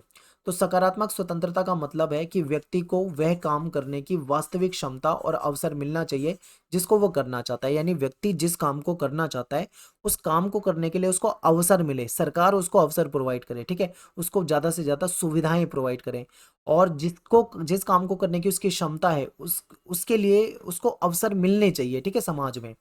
ये सिर्फ बंधन हटाने की बात नहीं करता कि बंधन हटा दो तो सब सही हो जाएगा, नहीं, बल्कि ऐसा वातावरण बनाने पे बल देता है जिसमें व्यक्ति उन्नति कर सके। अब देखो, कहने का मतलब है कि समाज में सबको समानता का अधिकार मिला हुआ है, ठीक है, लेकिन कोई बहुत गरीब आदमी है, उसके वो इतना गरीब है कि उसको अच्छी एजुकेशन नहीं मिल सकती। अब अच्छी एजुकेशन वो नहीं ले पा रहा है क्योंकि उसके पास अच्छे पैसे नहीं है, तो इससे काम नहीं चलेगा। अब आप सोचो, गरीब है और समानता स्वतंत्रता सब कुछ है, लेकिन उसके पास पैसा नहीं है। अब पैसा नहीं है उसके पास, तो उसके कारण वो अच्छी एजुकेशन नहीं ले पा रहा है। अब अच्छी एजुकेशन नहीं ले पाएगा अगर वो, तो कैसे वो पढ़े लिखे लोगों से कंपटीशन कर पाएगा, ठीक है। तो ये कहते हैं कि ऐसे केवल बंधन हटाने से काम नहीं चलेगा, बल्कि सरकार को ऐसा वातावरण बनाना पड़ेगा जिससे कि हर व्यक्ति जो है वो अपनी उन्नति कर सके, ठीक है। इसके मुख्य बिंदु क्या है कि कमजोर जो वर्ग है उनकी सामाजिक आर्थिक बाधाएं हटानी पड़ेगी, ठीक है, उनकी उनको जैसे उनको रोजगार दे दो, उनकी कोई प्रॉब्लम है आर्थिक तो उसको दूर कर दिया जाए, या राज्य जो है, जैसे सरकार जो है वो शिक्षा, स्वास्थ्य और रोजगार के अवसर सबको उपलब्ध करा दे, फ्री एजुकेशन दे दे, फ्री अस्पताल में दवाइयाँ दिलवा दे, ठीक है, रोजगार का मौके दे दें। तो ऐसे अगर इनको ये अवसर मिल जाएंगे तो कहीं ना कहीं वो अपने आप ही स्वतंत्र हो जाएंगे, ठीक है। इसको सकारात्मक स्वतंत्रता कहा जाता है। फिर व्यक्ति को सक्षम बनाना, इसमें सबसे बड़ी बात है कि व्यक्ति को सक्षम बनाया जाए। अगर व्यक्ति सक्षम बनेगा तो अपनी स्वतंत्रता का उपयोग वो कर पाएगा। अगर व्यक्ति सक्षम ही नहीं है तो फिर उसको स्वतंत्रता देने से कोई फायदा नहीं है, ऐसा ये मानते हैं। इसके समर्थक कौन है? रूसो इसको सही मानते हैं, हेगल मानते हैं, कांट हो गए, मार्क्स हो गए, ठीक है, ये सब इसको सही मानते हैं। इसको रियल स्वतंत्रता भी कहा जाता है। अब सकारात्मक स्वतंत्रता क्यों जरूरी है? क्योंकि देखो, आपको पता है कि शक्ति की विषमता स्वतंत्रता को निरर्थक बना देती है, ठीक है। केवल कागज पर समान स्वतंत्रता होने से कमजोर व्यक्ति को लाभ नहीं मिल पाता। अब जैसे कहने का मतलब है कि कई देश ऐसे हैं जहाँ पे सबको स्वतंत्रता है, कानून में बता दिया गया है कि सबको स्वतंत्रता है, कागजों में लिख दिया गया है, संविधान में लिख दिया गया है, लेकिन रियलिटी में वहां पे जो दबे कुचले लोग हैं उनको उतनी स्वतंत्रता नहीं मिल पाती है, ठीक है। जो कमजोर व्यक्ति हैं वो उसका लाभ ही नहीं उठा पाते हैं। तो फिर वो स्वतंत्रता किस काम की है? तो इसलिए कहा जाता है कि वास्तविक स्वतंत्रता के लिए सुरक्षा भी चाहिए, अवसर भी चाहिए, साधन भी चाहिए। और ये सारी चीजें कौन उपलब्ध कराएगा? सरकार या फिर राज्य उपलब्ध कराएगा, ठीक है। तो इस एक विद्वान है जिनका नाम है हॉब्स। हॉब्स ने कहा है कि कमजोर को प्रतिशोध का अधिकार नहीं है, बल्कि सुरक्षा का अधिकार चाहिए, ठीक है। यानी जो कमजोर है उसको प्रतिशोध का अधिकार मत दो, बल्कि उसको सुरक्षा का अधिकार दो, ऐसा इनका विचार है। तो अब देखो, यहाँ पे नकारात्मक और सकारात्मक स्वतंत्रता आपने दोनों देख लिया, अब दोनों को हम कंपेयर कर लेते हैं। नकारात्मक स्वतंत्रता कहता है कि व्यक्ति के जीवन में बंधनों का अभाव होना चाहिए, किसी प्रकार का कोई बंधन नहीं होना चाहिए, सरकार ज्यादा हस्तक्षेप ना करे, व्यक्ति को पता है उसके लिए क्या सही है, क्या गलत है, तो उसको वो करने देना चाहिए, ठीक है, ऐसा कहा जाता है। लेकिन जो सकारात्मक स्वतंत्रता है वो ये नहीं कहता, वो कहता है कि केवल बंधन के अभाव से काम नहीं चलेगा, बल्कि क्षमता और अवसर का विकास होना चाहिए, ठीक है। फिर यहाँ पे राज्य के दखल की कम बात की गई, यानी राज्य को हस्तक्षेप नहीं करना चाहिए। यहाँ पे कहते हैं राज्य को हस्तक्षेप करना चाहिए, राज्य को अच्छी भूमिका निभाना चाहिए, यानी गरीब लोगों की मदद करनी चाहिए, ठीक है। उनको अच्छी एजुकेशन दे दो, उनको अस्पताल, दवाइयाँ उपलब्ध करा दो, उनको सुविधाएं उपलब्ध उपलब्ध करा दो, उनको अवसर, समान अवसर उपलब्ध करा दो। तो ये सब राज्य करेगा, ठीक है, यानी सरकार करेगी। तो यहाँ पे सरकार की सक्रिय भूमिका की बात होती है। फिर यहाँ पे कहा जाता है मुझे बाधित मत करो, यानी मेरे जीवन में रुकावटें मत डालो, बाधा मत डालो। लेकिन यहाँ पे कहा जाता है मुझे आगे बढ़ने का अवसर दो। बहुत गहरा मतलब है इन दोनों का। अगर आपने अभी तक सही से समझा है तो आपको ये दोनों अच्छे से समझ में आ गए होंगे, ठीक है। फिर मजबूत और सक्षम लोगों के लिए ये उपयोगी होता है, लेकिन ये कमजोर और गरीब वर्गों के लिए उपयोगी होता है, ठीक है। यहाँ पे वाणी मतलब बोलने की, उपासना करने की, राजनीतिक स्वतंत्रता, इन सब की बात होती है। यहाँ पे शिक्षा, रोजगार, सामाजिक आर्थिक सुरक्षा की बात होती है। तो ये डिफरेंस है नकारात्मक और सकारात्मक स्वतंत्रता में, ठीक है। अब यहाँ पे हमारा क्वेश्चन हो गया, लेकिन एक टॉपिक छोटा सा है, बस आपको ये समझ लेना है, ठीक है। स्वतंत्रता और अधिकार, इसको देख लो। आज के लोकतांत्रिक राज्य में स्वतंत्रता को केवल एक विचार नहीं बल्कि एक कानूनी अधिकार भी माना गया है। राज्य का यानी सरकार का कर्तव्य है कि वो स्वतंत्रताओं की रक्षा करे, यानी मनुष्य को जो स्वतंत्रता मिली है वो उसकी रक्षा भी सरकार को करनी है। भारत के संविधान में स्वतंत्रता के अधिकारों को सर्वोच्च स्थान दिया गया है, ठीक है। और केवल असाधारण परिस्थितियों में ही इनको लिमिट किया जा सकता है, यानी इसको कम किया जा सकता है, ठीक है। तो रॉबर्ट डॉल ने भी कहा है कि स्वतंत्रताओं की सुरक्षा लोकतंत्र का मुख्य आधार होता है। अगर स्वतंत्रता की सुरक्षा नहीं हो सकती तो वो लोकतांत्रिक नहीं हो सकता वो देश, ठीक है, ऐसा ये मानते हैं। तो ये एक दूसरे के पूरक के रूप में देखा जाता है। अब ये निष्कर्ष है, निष्कर्ष को आप पढ़ लो, मैं इसको समझाऊंगा नहीं, ये तो आप कुछ भी लिख सकते हो। जो पूरे क्वेश्चन में आपने लिखा उसमें से कोई 4 लाइन उठा के आप यहाँ पे लिख सकते हो। अगला क्वेश्चन है कि अधिकारों के विभिन्न जो सिद्धांत है उसकी व्याख्या करनी है, ठीक है। जो राइट्स होते हैं उसकी जो अलग अलग थ्योरीज है उसको बताना है आपको। तो देखिए, अधिकार संबंधी अगर हम सिद्धांतों की बात करें तो अधिकार जो होते हैं वो राजनीतिक विज्ञान यानी पॉलिटिकल साइंस का बहुत ही महत्वपूर्ण टॉपिक होता है।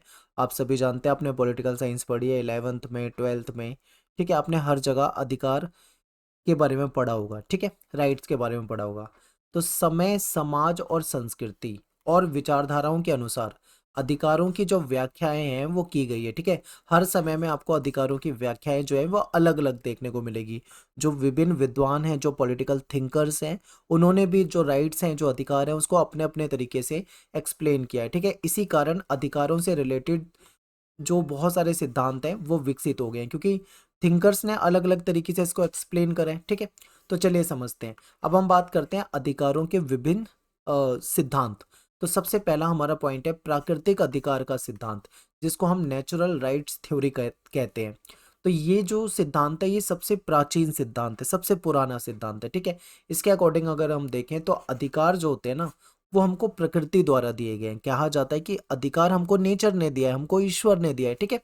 मनुष्य जब जन्म लेता है तो जन्म से ही कुछ अधिकार जो होते हैं उसको मिल जाते हैं, यानी कुछ अधिकार का वो अधिकारी हो जाता है, ठीक है, उसको लेने के योग्य हो जाता है, यानी उसको मिल जाते हैं ऑटोमेटिकली। तो ये अधिकार जो है राज्य से पहले अस्तित्व में आए, यानी जब राज्य नहीं था उससे पहले भी ये अधिकार जो थे वो लोगों को मिलते थे। तो राज्य का काम क्या होता है? राज्य का मतलब यहाँ पे सरकार से है, ठीक है, सत्ता से है। तो राज्य का काम होता है इनका सृजन करना, ठीक है, इनका सृजन करना नहीं बल्कि इसको सुरक्षा करना, यानी इसको सुरक्षित करना।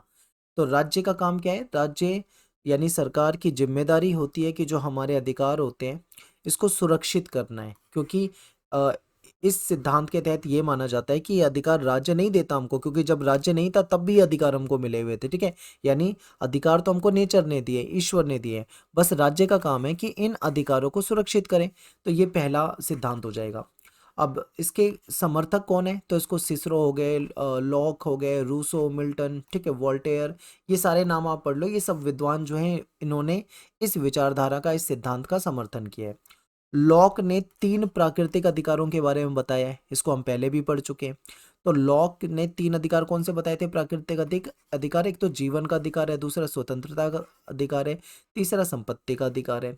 यदि राज्य इनकी रक्षा ना करे, मान लो सरकार हमारे अधिकारों की अगर रक्षा नहीं करेगी, तो जनता क्या करेगी? जनता को विद्रोह का अधिकार है, जनता विद्रोह कर सकती है सरकार के खिलाफ। अब ये जो सिद्धांत था इसका क्या प्रभाव हुआ? तो अमेरिकी स्वतंत्रता की जब घोषणा हुई थी, ठीक है, और जब फ्रांसीसी क्रांति हुई थी, और संयुक्त राष्ट्र मानव अधिकार घोषणा जब हुई 1948, इन सभी में प्राकृतिक अधिकारों की भावना शामिल थी, ठीक है। सब में ये जो हमें प्राकृतिक अधिकार मिले हुए हैं, इसकी बात थी, स्वतंत्रता, समानता, इन सब चीजों की बातें थी, ठीक है। इसकी आलोचना भी करते हैं कुछ लोग।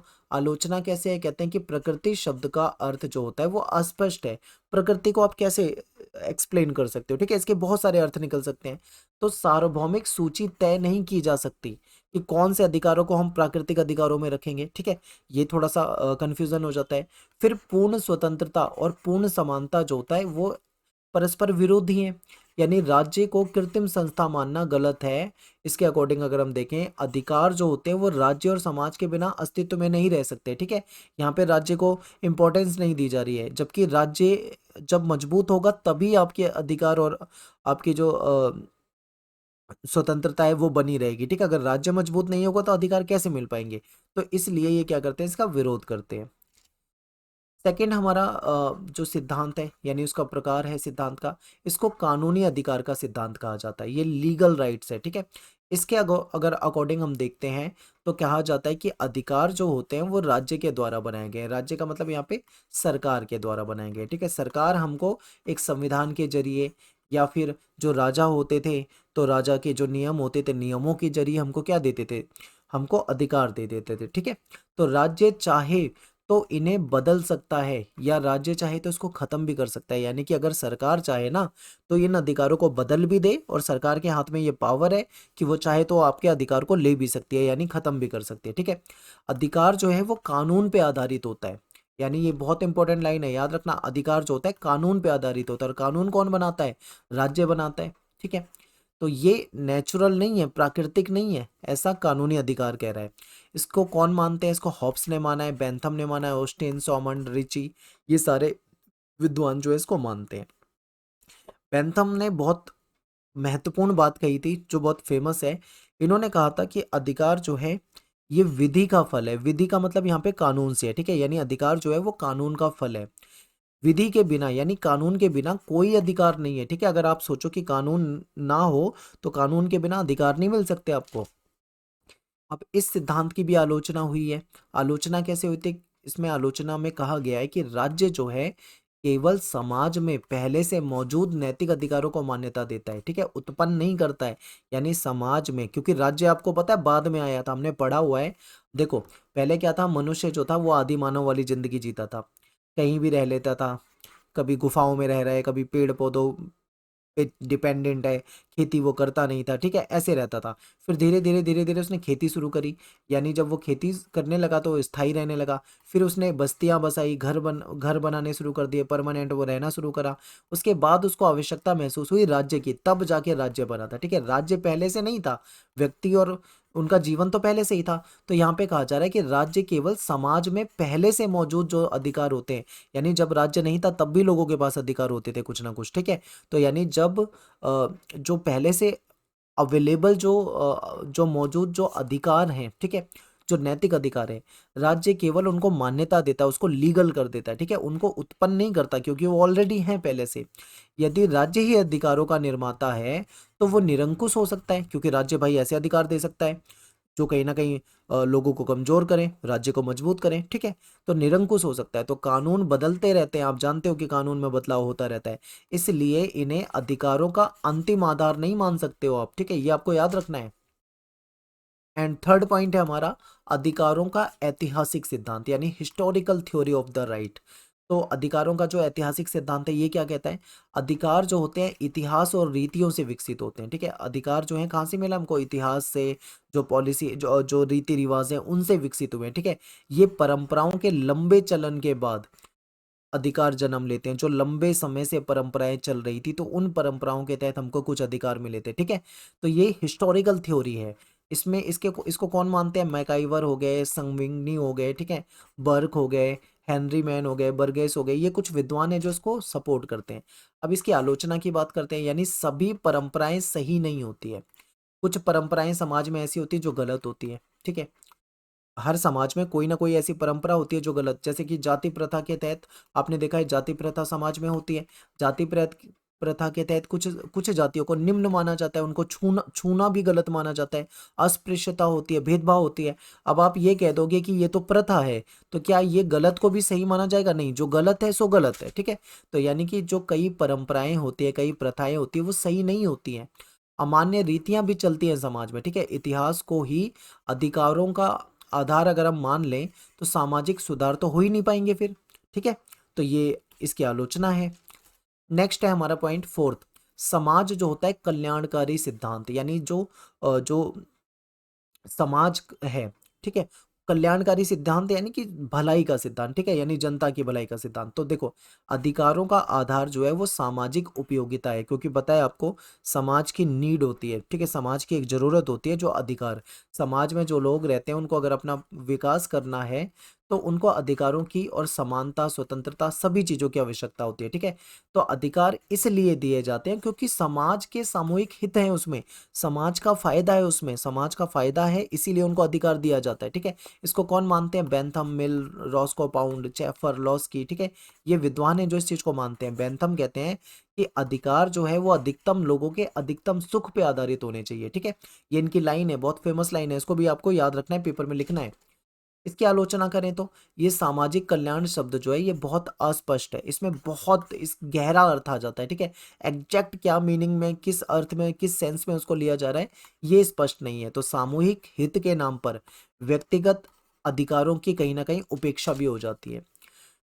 फिर फिफ्थ हमारा पॉइंट है अधिकारों का आदर्शवादी सिद्धांत, ठीक है। अधिकार जो होते हैं उसका एक आदर्शवादी सिद्धांत भी होता है। तो अधिकार ऐसी शक्तियां हैं जो व्यक्ति के नैतिक और व्यक्तिगत विकास के लिए बहुत इंपॉर्टेंट है। तो इसको कौन मानते हैं, इस विचारधारा को कौन मानते हैं? T.H. ग्रीन, इसको कॉन्ट भी मानते हैं, इसको रूसो भी मानते हैं, हेगल, क्रॉस, ये सारे विद्वान इसको मानते हैं। तो ग्रीन कहते हैं कि अधिकार ऐसे साधन होते हैं जो मनुष्य के नैतिक विकास के लिए जरूरी होते हैं। अगर मनुष्य का नैतिक विकास करना है तो उसको कुछ अधिकार देने पड़ेंगे, ठीक है। तो ये आदर्शवादी लोग ऐसा मानते हैं। अब बात करते हैं कि अधिकार आत्मविश्वास के लिए बहुत जरूरी है, बहुत इंपॉर्टेंट है। अधिकार दूसरों के अधिकारों का उल्लंघन ना करें, ठीक है। अधिकार ऐसे होने चाहिए हमें कि हमारे अधिकार से किसी दूसरे के अधिकार का नुकसान ना हो जाए, कहीं हम अपने अधिकार का इस्तेमाल करें किसी दूसरे का नुकसान हो तो फिर वो गलत हो जाएगा, ठीक है। व्यक्ति इन अधिकारों का जो उपयोग है वो अपने वास्तविक हित में करें, ठीक है, अपने फायदे में करें, किसी दूसरे को नुकसान पहुंचाने के लिए ना करें। फिर मार्क्सवादी सिद्धांत भी है, और मार्क्सवादी की बात जहां पे भी आ जाती है तो वहां पे दो वर्ग की बात आती है, एक शोषक वर्ग होता है, एक शोषित होता है, ठीक है। शोषक पूंजीपति अमीर आदमी, और शोषित जो होते हैं वो गरीब और मजदूर आदमी होते हैं। तो पूंजीवाद में अधिकतर वास्तव में आपको पता होगा कि पूंजीवाद में अधिकार जो होते हैं, राइट्स जो होते हैं, वो किसके हाथ में होते हैं? पूंजीपतियों के हाथ में होते हैं, अमीरों के हाथ में होते हैं, ठीक है। अधिकारों का आधार जो है वो आर्थिक न्याय होना चाहिए। अधिकार ऐसे नहीं होने चाहिए कि केवल पूंजीपतियों को अमीर बनाते जाएं, उनको ही फायदा पहुंचाते जाएं, गरीब लोग, मजदूर लोगों का कोई सुनवाई ना हो, ऐसे अधिकार नहीं होने चाहिए, ठीक है। ऐसा कौन कहते हैं? मार्क्सवादी कहते हैं। अब इनके सिद्धांत का मुख्य विचार क्या है कि नागरिक जो है वो अधिकारों से पहले आर्थिक अधिकार जरूरी है, ठीक है। नागरिक यानी जो नागरिक अधिकार हमको मिलते हैं उससे पहले हमको आर्थिक अधिकार मिलने चाहिए। भूखे लोग, बेरोजगार लोग जो होते हैं, जो गरीब लोग होते हैं, इनके लिए अभिव्यक्ति की स्वतंत्रता का कोई मतलब ही नहीं है, क्योंकि उनके पास भाई खाने को रोटी नहीं है। अभिव्यक्ति क्या वो अभिव्यक्ति करेंगे, ठीक है, क्या अपनी मतलब बातचीत रखेंगे वो किसी के सामने। तो राज्य को ऐसी व्यवस्था कर देनी चाहिए, यानी सरकार को ऐसी व्यवस्था बना देनी चाहिए जिससे सभी अधिकार जो है वो वास्तविक रूप से रियल में सबके लिए उपलब्ध हो। अधिकार और कर्तव्य दोनों पर समान बल देना चाहिए, ठीक है। ये बिना कर्तव्य के कोई अधिकार नहीं मिल सकता है, ऐसा मार्क्सवादी मानते हैं। तो यहाँ पे हमारा ये क्वेश्चन भी हो जाता है, ठीक है। अब बात करते हैं अगले प्रश्न की। अगला प्रश्न है कि न्याय के मुक्तिवादी विचार का आलोचनात्मक मूल्यांकन कीजिए, ठीक है। ये भी आपका प्रीवियस ईयर का क्वेश्चन है, जितने भी है मैंने सारे प्रीवियस ईयर के क्वेश्चन पेपर से लिए हैं। तो न्याय जो होता है कई प्रकार का होता है। अब न्याय का जो मुक्तिवादी विचार है, ठीक है, इसके बारे में आपको बताना है। तो मुक्तिवादी न्याय का जो सिद्धांत है या मुक्तिवादी न्याय का जो विचार है, इसको समझेंगे हम। तो व्यक्तिगत स्वतंत्रता, संपत्ति के अधिकार, न्यूनतम राज्य और बाजार की स्वतंत्रता पे जोर देता है, ठीक है। यानी जो मुक्तिवादी जो न्याय का सिद्धांत है, ये किस चीज पे जोर देता है कि व्यक्तिगत स्वतंत्रता मिलनी चाहिए, लोगों को संपत्ति के अधिकार होने चाहिए, न्यूनतम राज्य यानी राज्य का हस्तक्षेप कम से कम होना चाहिए, ठीक है। बाजार की स्वतंत्रता यानी कहीं ना कहीं पूंजीवाद की तरफ ये इशारा कर रहा है, इस पे ज्यादा जोर देता है। इसके अकॉर्डिंग न्याय का मतलब क्या है, यानी मुक्तिवादी विचारधारा के हिसाब से हम देखें तो न्याय का मतलब है कि व्यक्ति के अधिकारों में न्यूनतम हस्तक्षेप, यानी जो व्यक्ति को अधिकार मिले हैं उसमें कम से कम हस्तक्षेप होना चाहिए सरकार का, कम से कम बाधाएं होनी चाहिए, ठीक है। स्वैच्छिक आदान प्रदान की स्वतंत्रता होनी चाहिए। समर्थक कौन है इसके? इसके समर्थक हैं रॉबर्ट नॉजिक, हेयक, मिल। आधुनिक उदारवादी जो अर्थशास्त्री हैं वो सब इस विचारधारा को सपोर्ट करते हैं।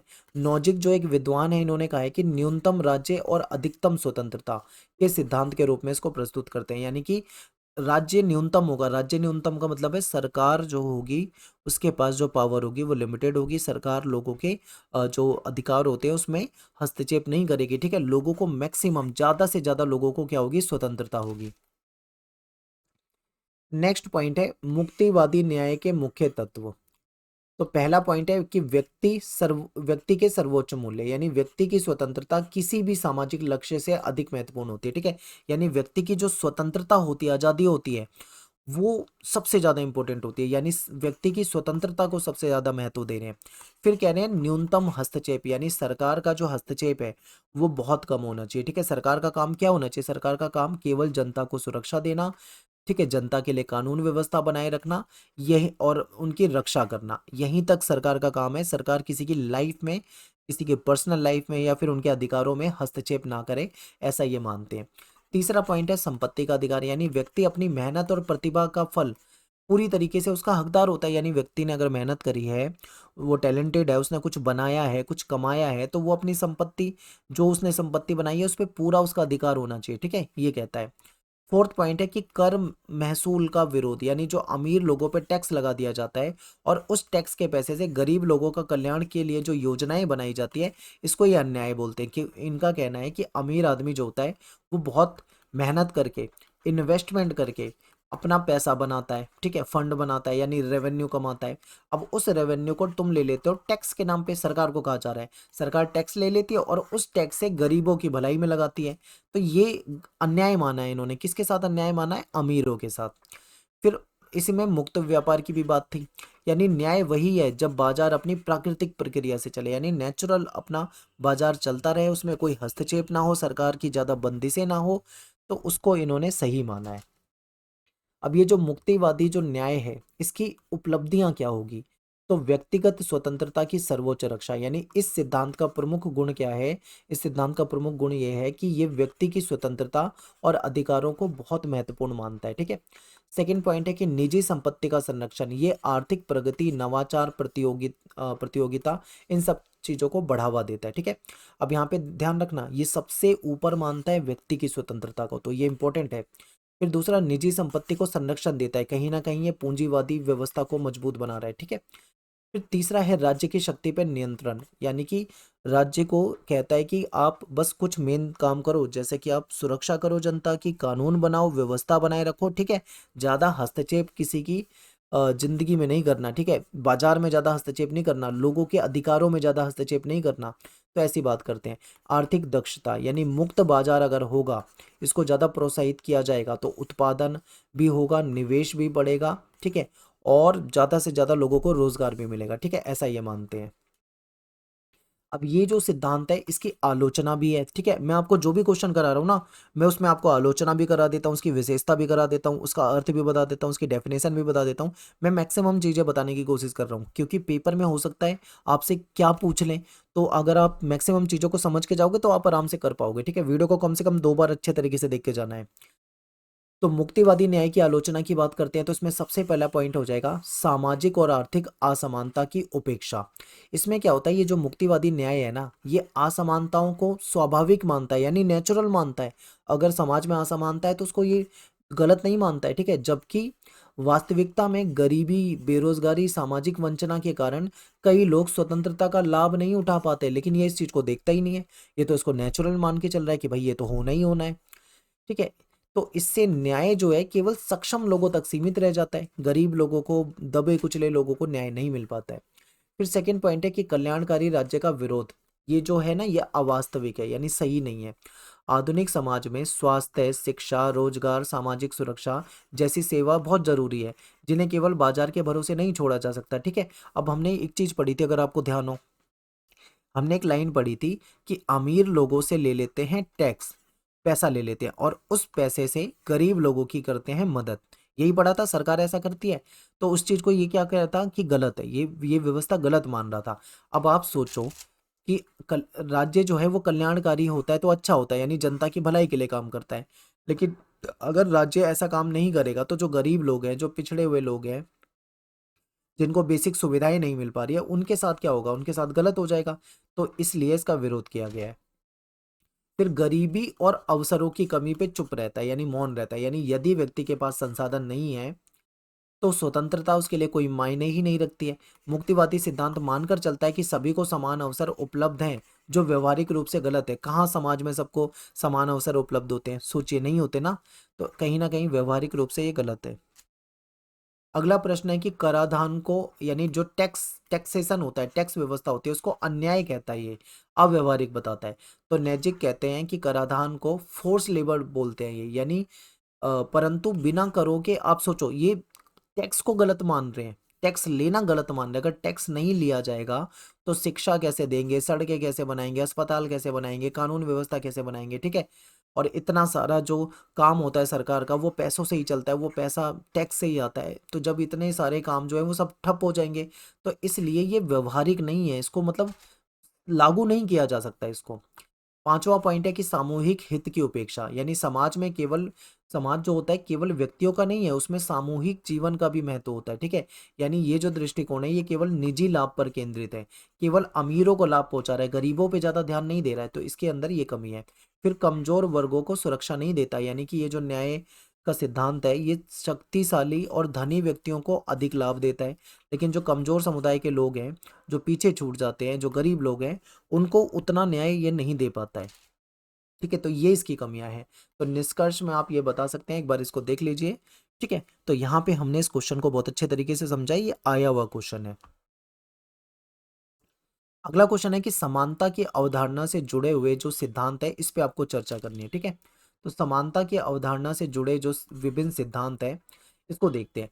तो समानता यानी इक्वेलिटी राजनीतिक विज्ञान का एक महत्वपूर्ण सिद्धांत है, समानता, ठीक है। समानता के बारे में हम पढ़ते हैं, स्वतंत्रता के बारे में पढ़ते हैं राजनीतिक सिद्धांत में, न्याय के बारे में पढ़ते हैं, तो ये बहुत इंपॉर्टेंट है। तो इसका अर्थ ये नहीं है कि सभी लोग हर मामले में पूरी तरीके से या हर तरीके से समान हो, बल्कि ये सभी को समान गरिमा, समान अवसर और समान न्याय मिलना चाहिए, इस पे जोर देता है। यानी हर व्यक्ति को, जो समाज का अंग है, समाज का हिस्सा है, समाज में रहता है, उसको समान अवसर मिलने चाहिए, उसको समान न्याय मिलना चाहिए, इस बात पे ध्यान देता है, ठीक है। समय और समाज के अनुसार समानता की भी जो अवधारणाएं हैं, जो सिद्धांत है, वो विकसित हुए। अलग अलग समय में अलग अलग प्रकार की अवधारणाएं जो थी वो विकसित हुई थी, ठीक है। तो पहली हेडिंग, हमारा पहला पॉइंट है कि प्राकृतिक समानता का सिद्धांत। सबसे पहले हम प्राकृतिक समानता को समझते हैं। ये सिद्धांत मानता है कि सभी मनुष्य जो हैं वो जन्म से समान होते हैं, सभी के पास समान मानव गरिमा होती है, सबके पास अधिकार होते हैं। तो अमेरिकी जो स्वतंत्रता की घोषणा हुई थी 1776 में, या फ्रांस की जो क्रांति हुई थी 1789 में, वो इसी सिद्धांत से प्रभावित थी, क्योंकि सभी को समानता चाहिए थी। ठीक है, यहाँ पे इसकी कुछ लिमिटेशन है, कुछ कमियां हैं। कमियां क्या हैं कि व्यवहारिक जीवन में लोग जो होते हैं वो क्षमता, प्रतिभा और परिस्थिति में समान नहीं होते हैं। बिल्कुल सही है, क्योंकि देखो आप रियल लाइफ में देखो, दो लोगों को कंपेयर करो, क्या दोनों लोग बिल्कुल बराबर टैलेंटेड हो सकते हैं? नहीं हो सकते। ठीक है, हर व्यक्ति में कुछ ना कुछ खास बात है, तो हर व्यक्ति की कोई ना कोई कमजोरी है। ठीक है, तो हर व्यक्ति में बराबर प्रतिभा नहीं हो सकती, बराबर क्षमता नहीं हो सकती, सबकी परिस्थिति एक बराबर नहीं हो सकती। ठीक है, तो ये थोड़ा कम व्यवहारिक लगता है। सेकेंड पॉइंट है हमारा सामाजिक समानता का सिद्धांत। इसका मतलब है कि समाज में सभी को समान सामाजिक दर्जा और सम्मान और समान अवसर मिलना चाहिए। ठीक है, यानी सबको एक जैसा सामाजिक दर्जा मिले, सबको एक जैसे अवसर मिले, बराबर अवसर मिले।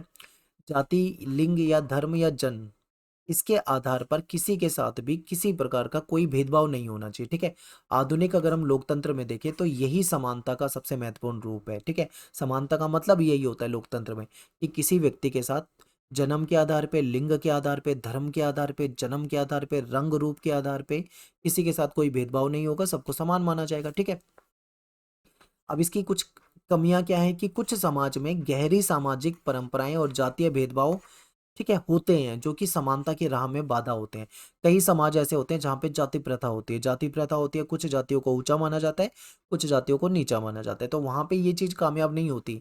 ठीक है, चाहे कितनी भी आप समानता की बात कर लो, लेकिन लोगों के मन में एक भेदभाव होता है, और वो समाज में हमको देखने को भी मिलता है। ठीक है, तीसरा पॉइंट देखो, आर्थिक समानता का सिद्धांत, यानी नागरिकों के बीच आर्थिक विषमता कम करना। जो जनता है, जो नागरिक है, उनके बीच में आर्थिक विषमता को कम किया जाए, सभी को न्यूनतम आर्थिक सुरक्षा, ठीक है, एक आर्थिक सुरक्षा मिले, लोगों को अच्छी आय मिल सके, लोगों को रोजगार मिल सके, जीवन जीने के लिए जो बेसिक जो सुविधाएं हैं वो सारे साधन, वो सारी सुविधाएं उपलब्ध कराना। ठीक है, ये अवसरों की समानता सुनिश्चित करने के लिए जरूरी माना जाता है।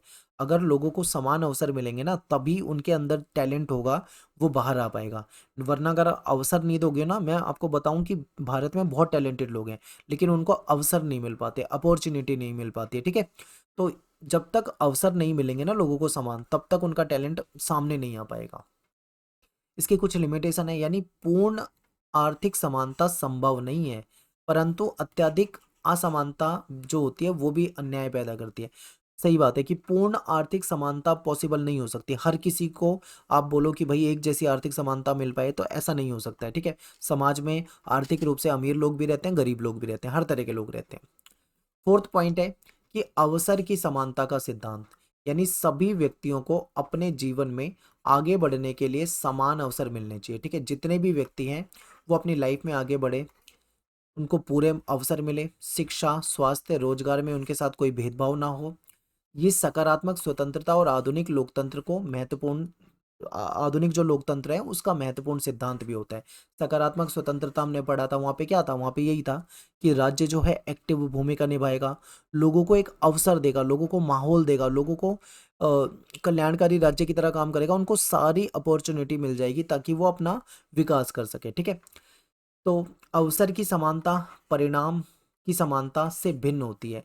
कई बार लोगों को अवसर तो मिल जाते हैं समान, लेकिन फिर भी परिणाम जो होता है वो वैसा नहीं मिल पाता है। ठीक है, एग्जाम्पल मैं आपको देता हूँ, जैसे एक क्लासरूम है, क्लासरूम में 30 बच्चे हैं, अब सभी को एक ही टीचर पढ़ा रहा है। ठीक है, एक ही चैप्टर पढ़ा रहा है, तो सबको समान अवसर मिले हुए हैं एक ही टीचर से पढ़ने का। ठीक है, लेकिन क्या 30 के 30 बच्चे टॉपर बन सकते हैं? 30 के 30 बच्चे सारी चीजों को समझ सकते हैं? नहीं हो सकते। ठीक है, तो अवसर की समानता से आप ये मत सोचना कि परिणाम भी समान मिलेगा, परिणाम अलग हो सकता है। ठीक है, वो आपको रिजल्ट में दिखेगा, जब 30 बच्चे एक ही टीचर से पढ़ते हैं, जब रिजल्ट आता है तो एक बच्चा टॉप कर देता है, तो एक बच्चा फेल भी हो सकता है। ठीक है, तो पढ़ा तो उसने दोनों बच्चों ने एक ही टीचर से था, लेकिन ऐसा क्यों हुआ?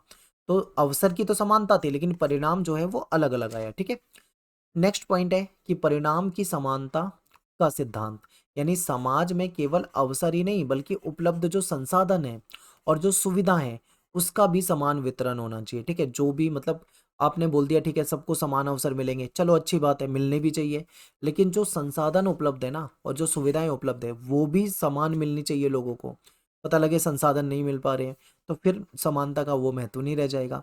तो इसका उद्देश्य क्या होता है? इसका उद्देश्य होता है कि हर नागरिक को लगभग समान जीवन स्तर प्राप्त प्राप्त हो सके, ठीक है। समर्थक कौन है इसके? समाजवादी और मार्क्सवादी लोग हैं जो वही इसको सपोर्ट करते हैं, क्योंकि पूरी तरीके से ये पॉसिबल वैसे है नहीं, लेकिन फिर भी इसको कहा जाता है कि समाज में सबको समान हो, कोई ज़्यादा अमीर ना हो, कोई बहुत ज़्यादा गरीब ना हो, ठीक है, एक जैसी आसपास उनकी आर्थिक स्थिति हो, ऐसा माना जाता है। सीमा क्या है? पूरी आर्थिक समानता से व्यक्तित्व और स्वतंत्रता का दमन का खतरा हो सकता है, और पूरी आर्थिक समानता थोड़ा हो पाना भी पॉसिबल होता नहीं है। छठा है कि कानूनी समानता का सिद्धांत, यानी सभी नागरिक कानून के सामने समान हैं, कानून सब पर समान रूप से लागू होगा, विशेष अधिकार किसी को नहीं मिलेगा, ठीक है, भेदभाव के आधार पे किसी को विशेष अधिकार या दंड नहीं दिया जा सकता है। सीमा क्या है? कागज पर समानता होने के बावजूद शक्तिशाली और धनवान लोगों को अधिक सुरक्षा मिल जाती है। बिल्कुल आपको पता है, जैसे हमारा देश है, हमारे देश में सबके लिए समानता, दुनिया भर की बातें हैं, सबके लिए बराबर कानून है, लेकिन आपने देखा होगा कि कानून का फायदा भी उन्हीं लोगों को ज़्यादा मिलता है, ठीक है, जो अमीर लोग होते हैं, गरीब लोग बेचारे दबे रह जाते हैं। अगला पॉइंट है कि कार्यात्मक या प्राकृतिक असमानता। प्लेटो और अरस्तु ने कहा है कि लोग जो होते हैं वो क्षमता और कौशल में स्वाभाविक रूप से अलग होते हैं। जो स्किल, जो क्षमता मेरे अंदर है, हो सकता है वो स्किल या वो क्षमता तुम्हारे अंदर ना हो। जो टैलेंट तुम्हारे अंदर होगा, हो सकता है वो चीज़ मेरे अंदर ना हो, ठीक है। यानी हर व्यक्ति स्किल के मामले में, क्षमता के मामले में, कैपेसिटी के मामले में एक दूसरे से बिल्कुल भिन्न होता है। इसलिए समाज में कुछ हद तक कार्य आधारित असमानता स्वाभाविक और आवश्यक है, ठीक है। तो इसलिए कहते हैं कि समाज में कुछ हद तक असमानता होती ही है, वो स्वाभाविक है, नेचुरल है। एग्जाम्पल, डॉक्टर, सैनिक, शिक्षक, किसान, सभी जो हैं इनकी भूमिकाएं अलग है, सबके काम अलग है, सबकी जिम्मेदारी अलग है, ठीक है। तो इसकी कुछ सीमाएं हैं, यानी इसका दुरुपयोग कर सामाजिक असमानता को नैतिक रूप से उचित ठहराया जा सकता है। कई बार क्या होता है कि ये जो सिद्धांत मैं आपको बता रहा हूँ, ये जो थ्योरी, ये जो विचार बता रहा हूँ, कई बार इसका दुरुपयोग किया जाता है और सामाजिक असमानता को सही ठहराने की कोशिश की जाती है, ठीक है, ये बताकर कि हर आदमी का अलग अपनी क्षमता होती है, अलग टैलेंट होता है, तो सब समान हो ही नहीं सकते, ऐसा भी दिखाने की कोशिश की जाती है, ठीक है। नेक्स्ट है मार्क्सवादी समानता का सिद्धांत। अब मार्क्सवादी जहाँ पे भी होंगे वहाँ पे वो अमीर गरीब की बात करेंगे, ठीक है, पूंजीपति और शोषण शोषण की बात करेंगे। तो देखो, अत्यधिक आर्थिक असमानताएं शोषण का कारण बनती है, ऐसा मार्क्सवादी मानते हैं। अगर समाज में बहुत ज़्यादा आर्थिक असमानता होगी, कहने का मतलब है अमीर आदमी होंगे तो बहुत अमीर होंगे, गरीब होंगे तो बहुत गरीब होंगे, अगर इस तरीके की असमानता होगी तो शोषण होगा। वास्तविक समानता तभी संभव है जब निजी संपत्ति, पूंजीवादी व्यवस्था और वर्ग भेद खत्म हो जाए। अगर पूंजीवाद खत्म हो जाए, वर्ग भेद खत्म हो जाए, निजी संपत्ति का सिस्टम खत्म हो जाए, तो क्या होगा? तो समानता आ जाएगी। ऐसा कौन मानते हैं? मार्क्सवादी मानते हैं। साम्यवाद में आर्थिक और वर्गीय समानता स्थापित होती है। अब व्यवहार में अगर हम देखें तो मार्क्सवादी राज्यों में राजनीतिक असमानता और केंद्रीकरण देखने को मिलता है। अब ये समझना, जहां पे साम्यवादी व्यवस्था है, क्या वहां पे सब कोई समान है? क्या वहां पे ये चीजें पॉसिबल हो पाई है? नहीं हो पाई है वहां पे भी। तो ये बाहर कैसे पॉसिबल हो सकती है, आप ये सोचिए। नाइन्थ है उदारवादी समानता का सिद्धांत, आपको बताना है। यानी उदारवाद क्या कहता है? उदारवाद कहता है कि अवसर की समानता होनी चाहिए, कानूनी समानता होनी चाहिए, राजनीतिक समानता पे जोर देता है ये। लोग अपनी क्षमता के अनुसार आगे बढ़ें, ये कहता है कि लोग क्योंकि जैसी क्षमता है वो उसके हिसाब से आगे बढ़ें, ठीक है। सबको, कानून सबको समान अवसर देगा। अब जिसके अंदर जितना टैलेंट होगा वो उतना ही आगे बढ़ जाएगा। राज्य जो है वो केवल सहायता और सुरक्षा प्रदान करेगा, ठीक है। परिणाम जो है समान बनाने की जिम्मेदारी राज्य नहीं लेगा। राज्य क्या करेगा? लोगों को सुरक्षा दे देगा, सहायता दे देगा और बोल देगा अब तुम्हारे अंदर जितना टैलेंट है उतना तुम मेहनत करके आगे बढ़ो, ठीक है। जिसके अंदर टैलेंट होगा वो बढ़ जाएगा, जिसके अंदर नहीं होगा वो नहीं बढ़ पाएगा। इसकी कमी क्या है? सिर्फ अवसर उपलब्ध होने से वास्तव में कमजोर वर्ग जो है वो कंपटीशन नहीं कर पाता है। अगला क्वेश्चन है आपके सामने कि क्या लोकतांत्रिक व्यवस्था में, यानी कि लोकतंत्र में, सेंसरशिप जो होती है, जो प्रतिबंध लगाए जाते हैं, क्या इसको उचित ठहराया जा सकता है? अगर ठहराया जा सकता है तो इसके पीछे क्या कारण हो सकते हैं, आपको वो कारण बताने हैं, ठीक है। और ये सेंसरशिप वाला क्वेश्चन बहुत ज़्यादा आता है, चाहे ये आपके कमेंट्स वाले टॉपिक में आ जाए या फिर सिंपल क्वेश्चन के रूप में पूछ लिया जाए, लेकिन आता है ये पेपर में, ठीक है। तो देखते हैं। तो देखिए, यहाँ पे ना दो तरीके की विचारधारा है। कुछ लोग कहते हैं कि सेंसरशिप नहीं लगानी चाहिए लोकतंत्र में, कुछ लोग कहते हैं सेंसरशिप लगानी चाहिए। क्लियर हो गया? फिर एक्चुअल में क्या होना चाहिए, लगानी चाहिए या नहीं लगानी चाहिए? तो लगानी चाहिए, बिल्कुल लगानी चाहिए, ठीक है। जब देश की सुरक्षा की बात आ जाए, देश के हितों को अगर नुकसान पहुंचे तो सेंसरशिप जरूरी है, ठीक है। बहुत सारे मामले हैं जहां पे प्रतिबंध जरूरी है, तो कहाँ पे जरूरी है और कहाँ पे नहीं जरूरी है वो दोनों पढ़ेंगे। क्या लोकतांत्रिक व्यवस्था में सेंसरशिप उचित है यानी सही है? तो देखते हैं। लोकतंत्र में अभिव्यक्ति की स्वतंत्रता होती है, लोग अपने विचारों को अभिव्यक्त कर सकते हैं, कोई उन पे प्रतिबंध नहीं लगाया जाना चाहिए इस बात पे, ठीक है। लेकिन अगर कोई व्यक्ति ऐसा मतलब ऐसी बातें बोलने लग जाए जिसे दंगे भड़क सकते हो या फिर कोई विवाद हो सकता हो, तो वहां पे प्रतिबंध लगना चाहिए, ठीक है। यानी बोलो, बोलने की स्वतंत्रता है, पर सोच समझ के बोलो, गलत बात नहीं बोलनी है, ठीक है। तो यानी लोकतंत्र में अभिव्यक्ति की स्वतंत्रता एक मूल अधिकार होता है, और लोकतांत्रिक व्यवस्था जो है वो खुले विचार, बहस और आलोचना पर आधारित होती है, लेकिन जो भी बोलना है वो सोच समझ के। इसलिए सेंसरशिप का सिद्धांत जो है वो लोकतांत्रिक मूल्यों के खिलाफ माना जाता है, ठीक है, ज्यादातर। फिर भी लेकिन कुछ परिस्थितियों में सीमित सेंसरशिप को उचित ठहराया गया है। यानी लोकतंत्र में सेंसरशिप को अच्छा नहीं माना जाता, लेकिन कुछ कंडीशन ऐसी आ जाती है जहां पे सेंसरशिप को सीमित यानी कम मात्रा में लगाना जरूरी हो जाता है, ठीक है। वो कौन सी सिचुएशन होती है उसको आगे हम देखेंगे। अब जैसे मान लो कोई व्यक्ति है, अब भाषण देने की स्वतंत्रता है, वो स्टेज पे जाता है, हजारों लाखों लोगों की भीड़ के सामने भाषण दे रहा है। अगर वो अच्छी बातें बोल रहा है तो ठीक है, लेकिन अगर वो कोई भड़काऊ बात बोल रहा है जिससे कि समुदाय भड़क सकता है और दंगे हो सकते हैं, तो क्या इस पे प्रतिबंध लगाना चाहिए? तो बिल्कुल लगाना चाहिए, यानी कि सीमित प्रतिबंध उन चीजों पे लगाना चाहिए जहां से नुकसान हो सकता हो। अब सेकंड पॉइंट है कि सेंसरशिप को उचित ठहराने के कारण, वो कौन से कारण है जिससे हम सेंसरशिप को सही मानते हैं? अगर बात आ जाए राष्ट्रीय सुरक्षा की, ठीक है, यानी देश की रक्षा की बात आ जाए, नेशनल सिक्योरिटी की बात आ जाए, ठीक है, तो सेंसरशिप वहां पे बहुत जरूरी है। जैसे कि आप कह लो कि किसी प्रकार की जानकारी से देश की सुरक्षा, सेना की गोपनीय कार्रवाई या रणनीति खतरे में पड़ती हो, तो ऐसे में सेंसरशिप क्या हो जाती है, जरूरी हो जाती है, ठीक है। देश के जरूरी डॉक्यूमेंट दुश्मन तक ना पहुंचे, देश की सुरक्षा की जो खुफिया जानकारी होती है वो दुश्मन तक ना पहुंचे, सेना की जो गोपनीय कार्रवाई होती है, ठीक है, कॉन्फिडेंशियल कार्रवाई जो होती है वो कहीं ना कहीं किसी दूसरे विरोधी तक ना पहुंचे, ठीक है। तो इन सब चीजों पे सेंसरशिप लगाना बहुत जरूरी होता है। सेकंड है सांप्रदायिक हिंसा और सामाजिक वैमनस्य रोकने के लिए ऐसे भाषण, ऐसे वीडियो या ऐसे आर्टिकल जो जाति या धर्म या भाषा या क्षेत्र के आधार पे घृणा फैलाते हो, नफरत फैलाते हो, ठीक है, इनको कंट्रोल करने के लिए लोकतंत्र के हित में सेंसरशिप लगाना बहुत जरूरी है। थर्ड है अश्लीलता और अनैतिक सामग्री पर नियंत्रण। समाज के नैतिक मूल्यों और युवा पीढ़ी की सुरक्षा के लिए अश्लील या अत्यधिक हिंसक जो सामग्री होती है उस पर सेंसरशिप जरूरी होती है, ठीक है। अगर सेंसरशिप नहीं होगी तो अश्लीलता जो है वो फैलेगी। आप देखते हो सोशल मीडिया पे आए दिन कभी कुछ वायरल हो रहा है, कभी कुछ वायरल हो रहा है, ठीक है। तो इससे क्या होता है, कहीं ना कहीं अश्लीलता फैलती है समाज में, तो इन सब चीजों पे सेंसरशिप लगानी आवश्यक होती है।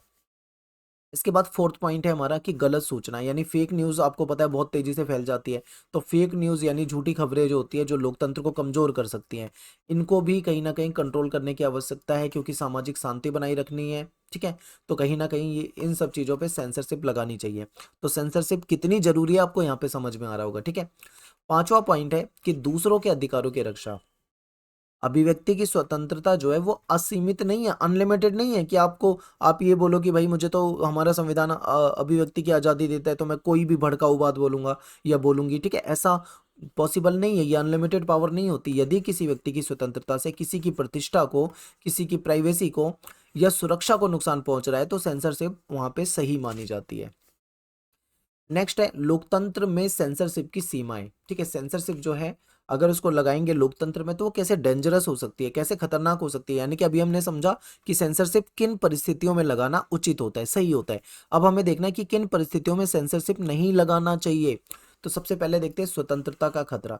यानी अगर बहुत ज्यादा सेंसरशिप लगा दी जाएगी ना, बहुत ज्यादा प्रतिबंध लगा दिए जाएंगे तो सरकार आलोचना से बच सकती है, इससे लोकतंत्र कमजोर होता है। देखो लोकतंत्र में एक चीज होती है कि जनता सरकार की पॉलिसी की आलोचना कर सकती है, उसका विरोध कर सकती है, ठीक है। विपक्ष जो होता है हमारे यहाँ पे वो सरकार की कमियां निकाल सकता है, आलोचना कर सकता है, उसको परमिशन होती है। लोगों को धरना देने की, प्रदर्शन करने की, प्रोटेस्ट करने की परमिशन होती है।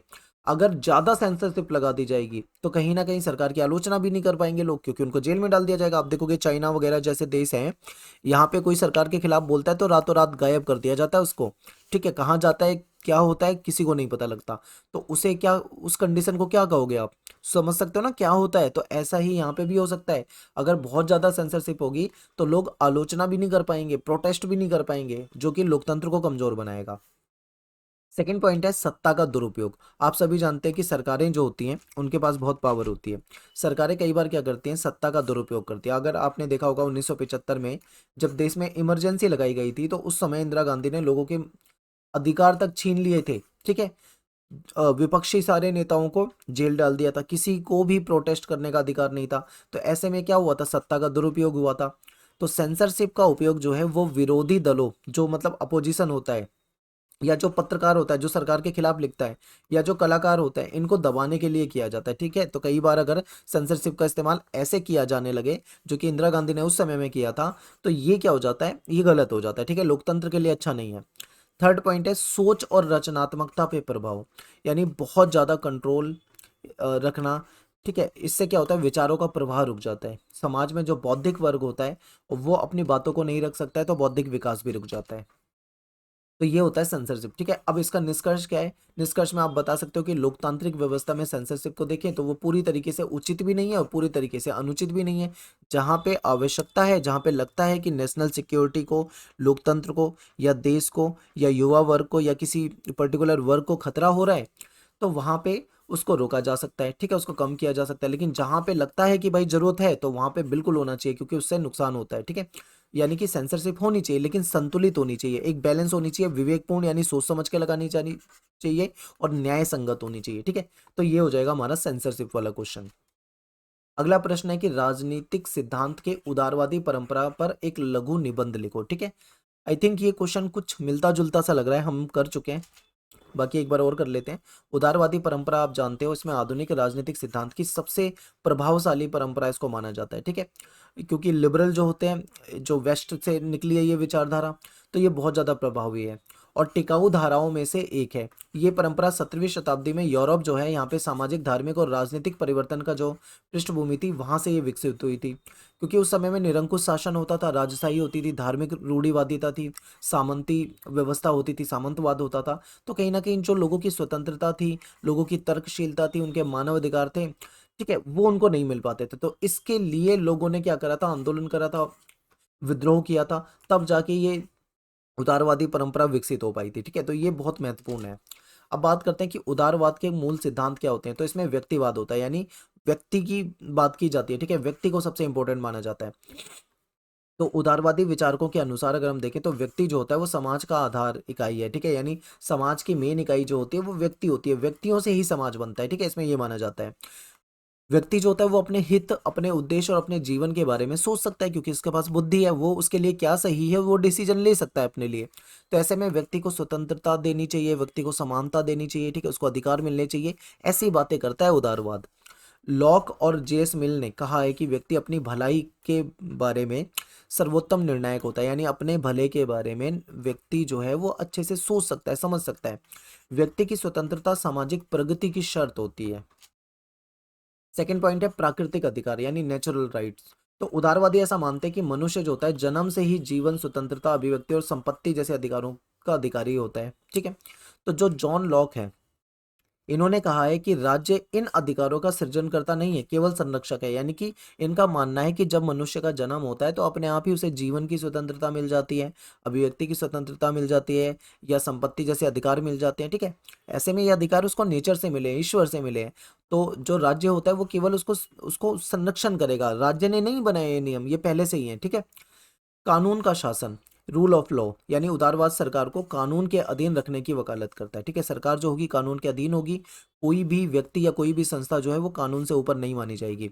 न्यायपालिका स्वतंत्र होनी चाहिए ताकि लोगों को न्याय मिल सके। ठीक है, फोर्थ पॉइंट है कि सीमित राज्य, यानी सरकार जो होती है उसको लिमिटेड पावर होनी चाहिए। यानी कि उदारवाद का मूल मंत्र है कि जो राज्य होता है वो न्यूनतम स्वतंत्रता अधिकतम होनी चाहिए, यानी कि लोगों को स्वतंत्रता ज्यादा से ज्यादा हो, लेकिन राज्य की पास पावर जो होती है वो कम होनी चाहिए। राज्य कुछ मेन कामों तक अपने आप को सुरक्षित रखे, ठीक है, जैसे कि मान लो राज्य है वो सुरक्षा का काम करे, देश की नेशनल सिक्योरिटी का काम करे, लोगों को न्याय पहुंचाने का काम करे, व्यवस्था बनाने का काम करे। इसके अलावा व्यक्ति को स्वतंत्र छोड़ दे, व्यक्ति अपने बारे में सोच सकता है, समझ सकता है, ठीक है। फिर लोकतांत्रिक शासन, उदारवादी जो है, उदारवादी प्रतिनिधि सरकार जो है वो चुनाव, बहुलवादी व्यवस्था, प्रेस की स्वतंत्रता, नागरिक अधिकारों का संरक्षण, इन सब चीजों को समर्थन करती है। इनके अकॉर्डिंग राजनीतिक सत्ता जो है वो जनता से आती है, ठीक है, जनता के प्रति सरकार को उत्तरदायी होना चाहिए। नेक्स्ट पॉइंट है निजी संपत्ति और मुक्त बाजार, यानी एडम स्मिथ, हेयक और फ्रीडमैन जैसे विचारक हैं, इन्होंने बताया कि आर्थिक स्वतंत्रता राजनीतिक स्वतंत्रता की नींव है। लोगों को आर्थिक स्वतंत्रता मिलनी चाहिए, ठीक है, मुक्त बाजार होना चाहिए, प्रतियोगिता होनी चाहिए, बाजार में कंपटीशन होना चाहिए, ताकि नई नई चीजें आ सके, नवाचार हो सके, समृद्धि बढ़ सके, ठीक है। तो उदारवाद जो है इसमें संपत्ति का अधिकार जो होता है वो व्यक्तिगत स्वतंत्रता का विस्तार माना जाता है। यदि व्यक्ति को संपत्ति का अधिकार है तभी माना जाएगा कि वो स्वतंत्र है। उदारवादी परंपरा का ऐतिहासिक विकास जो है वो समझते हैं, प्रारंभिक उदारवाद। इसके प्रमुख विचारक थे लॉक, मिल, स्मिथ और स्पेंसर। इनका जो मेन फोकस था वो था व्यक्तिगत स्वतंत्रता, ये व्यक्ति की स्वतंत्रता पे बात करते थे, ये सरकार के अधिकारों को कम करते थे, ठीक है, सीमित सरकार की बात करते थे, यानी सरकार को कुछ मेन कामों तक ही सीमित रहना चाहिए, व्यक्ति की लाइफ में नहीं घुसना चाहिए। मुक्त बाजार का समर्थन करते थे, कानून के शासन का समर्थन करते थे। इसके बाद आता है आधुनिक उदारवाद। आधुनिक उदारवाद जो है ये औद्योगिकरण और आर्थिक असमानताओं के बाद आधुनिक उदारवाद सामने आया था, क्योंकि उस समय में उद्योग आ रहे थे, उद्योगों में लोगों को काम करना पड़ता था, उनके साथ कई बार वहां पे शोषण होता था मजदूरों के साथ, ठीक है, आर्थिक असमानता बहुत ज्यादा बढ़ गई थी, अमीर अमीर हो रहे थे, गरीब गरीब हो रहे थे। जब ऐसी कंडीशन थी तब ये आया था। इसको मानने वाले विद्वान कौन से हैं? टीएच ग्रीन हो गए, जॉन डीवी हो गए, रॉल्स हो गए, ये प्रमुख विचारक हैं। इनके मुख्य विचार क्या है? सकारात्मक स्वतंत्रता। ये सकारात्मक स्वतंत्रता की बात करते हैं, कल्याणकारी राज्य की बात करते हैं, यानी राज्य जो होगा कल्याणकारी होगा और जनता की भलाई के लिए काम करेगा। सामाजिक न्याय की बात करते हैं, सबको समान अवसर मिलने की बात करते हैं, एजुकेशन हो, हेल्थ हो, ठीक है, अस्पताल, मेडिसिन, ये सारी चीजें हो, सामाजिक सुरक्षा, इन सब चीजों को सपोर्ट करते हैं। तो आधुनिक उदारवाद जो है ये मानता है कि केवल बंधन का अभाव, यानी बंधन हटा देना काफी नहीं है, बल्कि सरकार को यानी राज्य को ऐसे अवसर भी प्रोवाइड कराने चाहिए ताकि व्यक्ति जो है अपना वास्तविक स्वतंत्रता प्राप्त कर सके, ठीक है, अपना खुद का विकास कर सके। फिर उदारवादी परंपरा का महत्व देखते हैं, तो मानव अधिकारों की स्थापना, यानी इसमें मानव अधिकार घोषणा की गई है। लोकतंत्र की नींव, यानी सार्वभौमिक जो मताधिकार है, सबको वोट देने का अधिकार मिले, न्यायपालिका स्वतंत्र हो, अभिव्यक्ति की लोगों को स्वतंत्रता हो, ठीक है, ऐसे मूल्यों से ये विकसित हुई है। आर्थिक प्रगति, यानी मुक्त बाजारवाद को ये कहीं ना कहीं प्रोत्साहित करती है। मुक्त बाजार व्यवस्था होनी चाहिए, बाजार में कंपटीशन होना चाहिए, ठीक है। तो ऐसे में क्या होगा, जो उद्यमी है उसको भी लाभ होगा और नए नए आविष्कार होंगे, नई नई चीजें आएंगी बाजार में। समाज में सहिष्णुता, यानी उदारवाद जो है वो विविधता, बहुलवाद और विचारों की स्वतंत्रता का सम्मान करता है, ठीक है।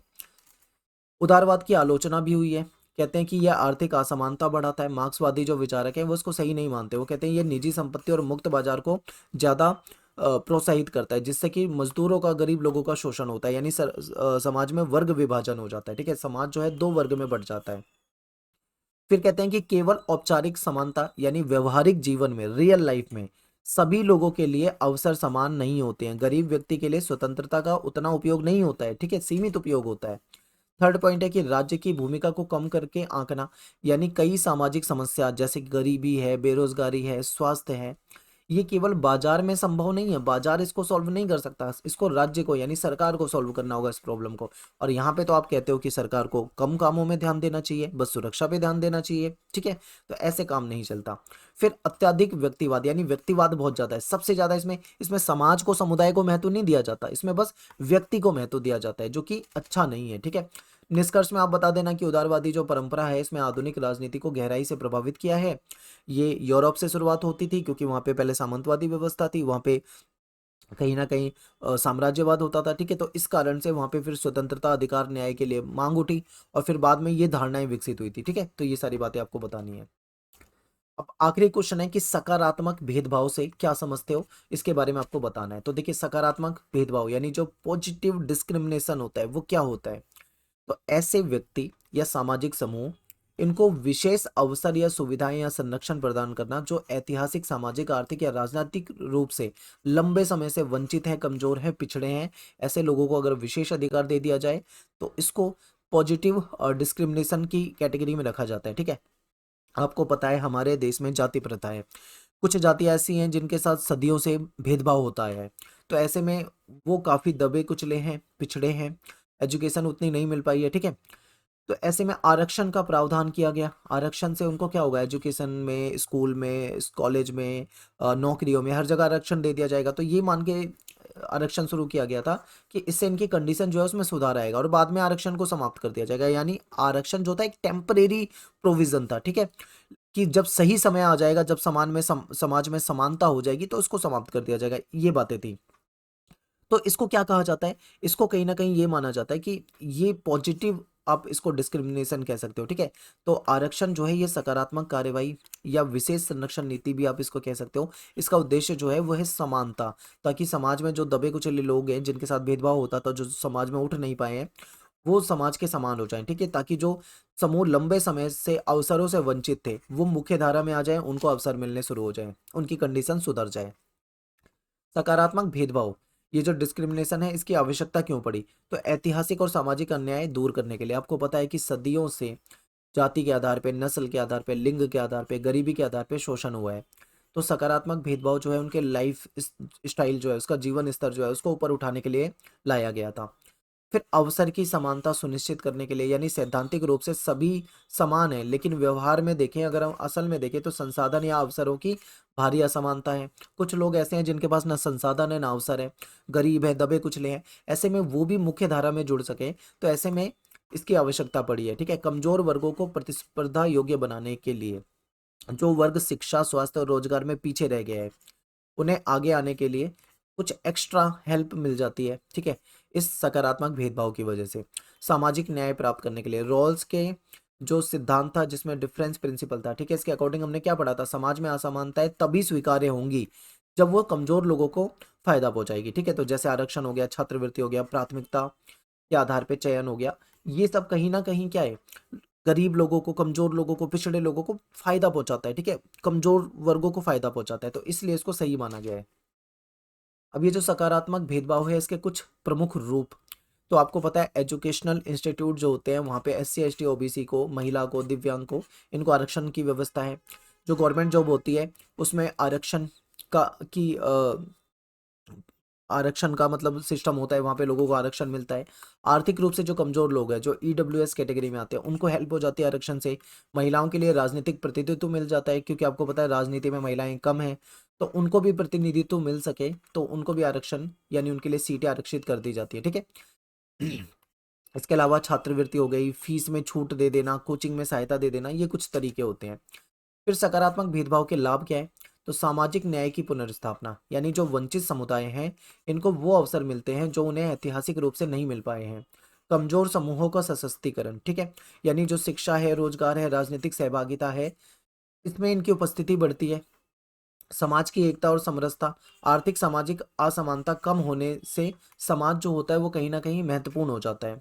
लोकतांत्रिक मूल्यों को मजबूती, इससे क्या होता है कि विविधता और समावेशिता बढ़ती है, सभी तरह के लोग इसमें शामिल हो जाते हैं। ठीक है, समाज में एकता स्थापित होगी, कमजोर लोग मजबूत हो पाएंगे और न्याय की पुनर्स्थापना होगी, तो ये कहा जाता है। अब इसकी ना आलोचना भी की जाती है, कुछ लोग इसको पसंद नहीं करते हैं, कहते हैं कि मेरिट आधारित चयन प्रभावित होता है, यानी कुछ आलोचक कहते हैं कि आरक्षण से जो कंपटीशन होता है वो कमजोर हो जाता है। जो पढ़ने वाले बच्चे हैं, जो जनरल कैटेगरी में आते हैं, जो बहुत इंटेलिजेंट हैं, कई बार वो ज़्यादा मार्क्स लाने के बाद भी सिलेक्ट नहीं हो पाते, जबकि जो आरक्षण वाले हैं वो कम मार्क्स लाकर भी सिलेक्ट हो जाते हैं। तो इस तरीके से इसकी आलोचना की जाती है। फिर समूह आधारित पहचान को बढ़ावा देना, यानी दलील दी जाती है कि इससे जातीय या समूह आधारित जो राजनीति है वो ज़्यादा मजबूत होती है। स्थायी समाधान नहीं है, ये क्या है, ये कमजोर वर्गों को आर्थिक और सामाजिक समस्याओं का मूल समाधान नहीं बन पाएगा, कभी भी नहीं बन पाएगा। ठीक है, क्योंकि आरक्षण का जिसको लाभ मिल रहा है ना, वो आरक्षण को छोड़ना नहीं चाहेगा, बेशक से उसकी कंडीशन अच्छी हो गई हो, लेकिन वो छोड़ना नहीं चाहेगा। तो ये हो जाता है, ये एक परमानेंट सॉल्यूशन नहीं है। क्रीमी लेयर का लाभ लेना, यानी कुछ अपेक्षाकृत सक्षम लोग हैं, कुछ ऐसे लोग हैं जो क्रीमी लेयर में आते हैं। ठीक है, दो कैटेगरी होती है, क्रीमी लेयर और नॉन क्रीमी लेयर। तो जो क्रीमी लेयर है उसमें सक्षम लोग होते हैं, अमीर लोग होते हैं, लेकिन वो बार बार आरक्षण का लाभ लेते हैं, जबकि जो कमजोर लोग हैं वो पीछे रह जाते हैं। ठीक है, तो ये कहीं ना कहीं इसकी कमियां हैं। अब इसका निष्कर्ष क्या होगा? आप कहोगे कि सकारात्मक भेदभाव एक ऐसी नीति है जो वास्तविक समानता, सामाजिक न्याय और कमजोर वर्गों को मजबूत बनाने के लिए जरूरी है। इसमें कुछ चुनौतियां भी हैं, लोगों ने इसकी आलोचना भी करी है, ठीक है। और ये एक टेम्परेरी सॉल्यूशन है, ये परमानेंट सॉल्यूशन नहीं होता है। तो यहाँ पे अपना ये जो क्वेश्चन था वो खत्म हो जाता है। आई होप जितने क्वेश्चन मैंने कराए हैं आपको अच्छे से समझ में आए होंगे। इसको ज़्यादा से ज़्यादा देखिए, ज़्यादा से ज़्यादा शेयर कर दीजिए, ठीक है। मिलते हैं आपसे नेक्स्ट वीडियो में। Thanks for watching. जय हिंद, जय भारत।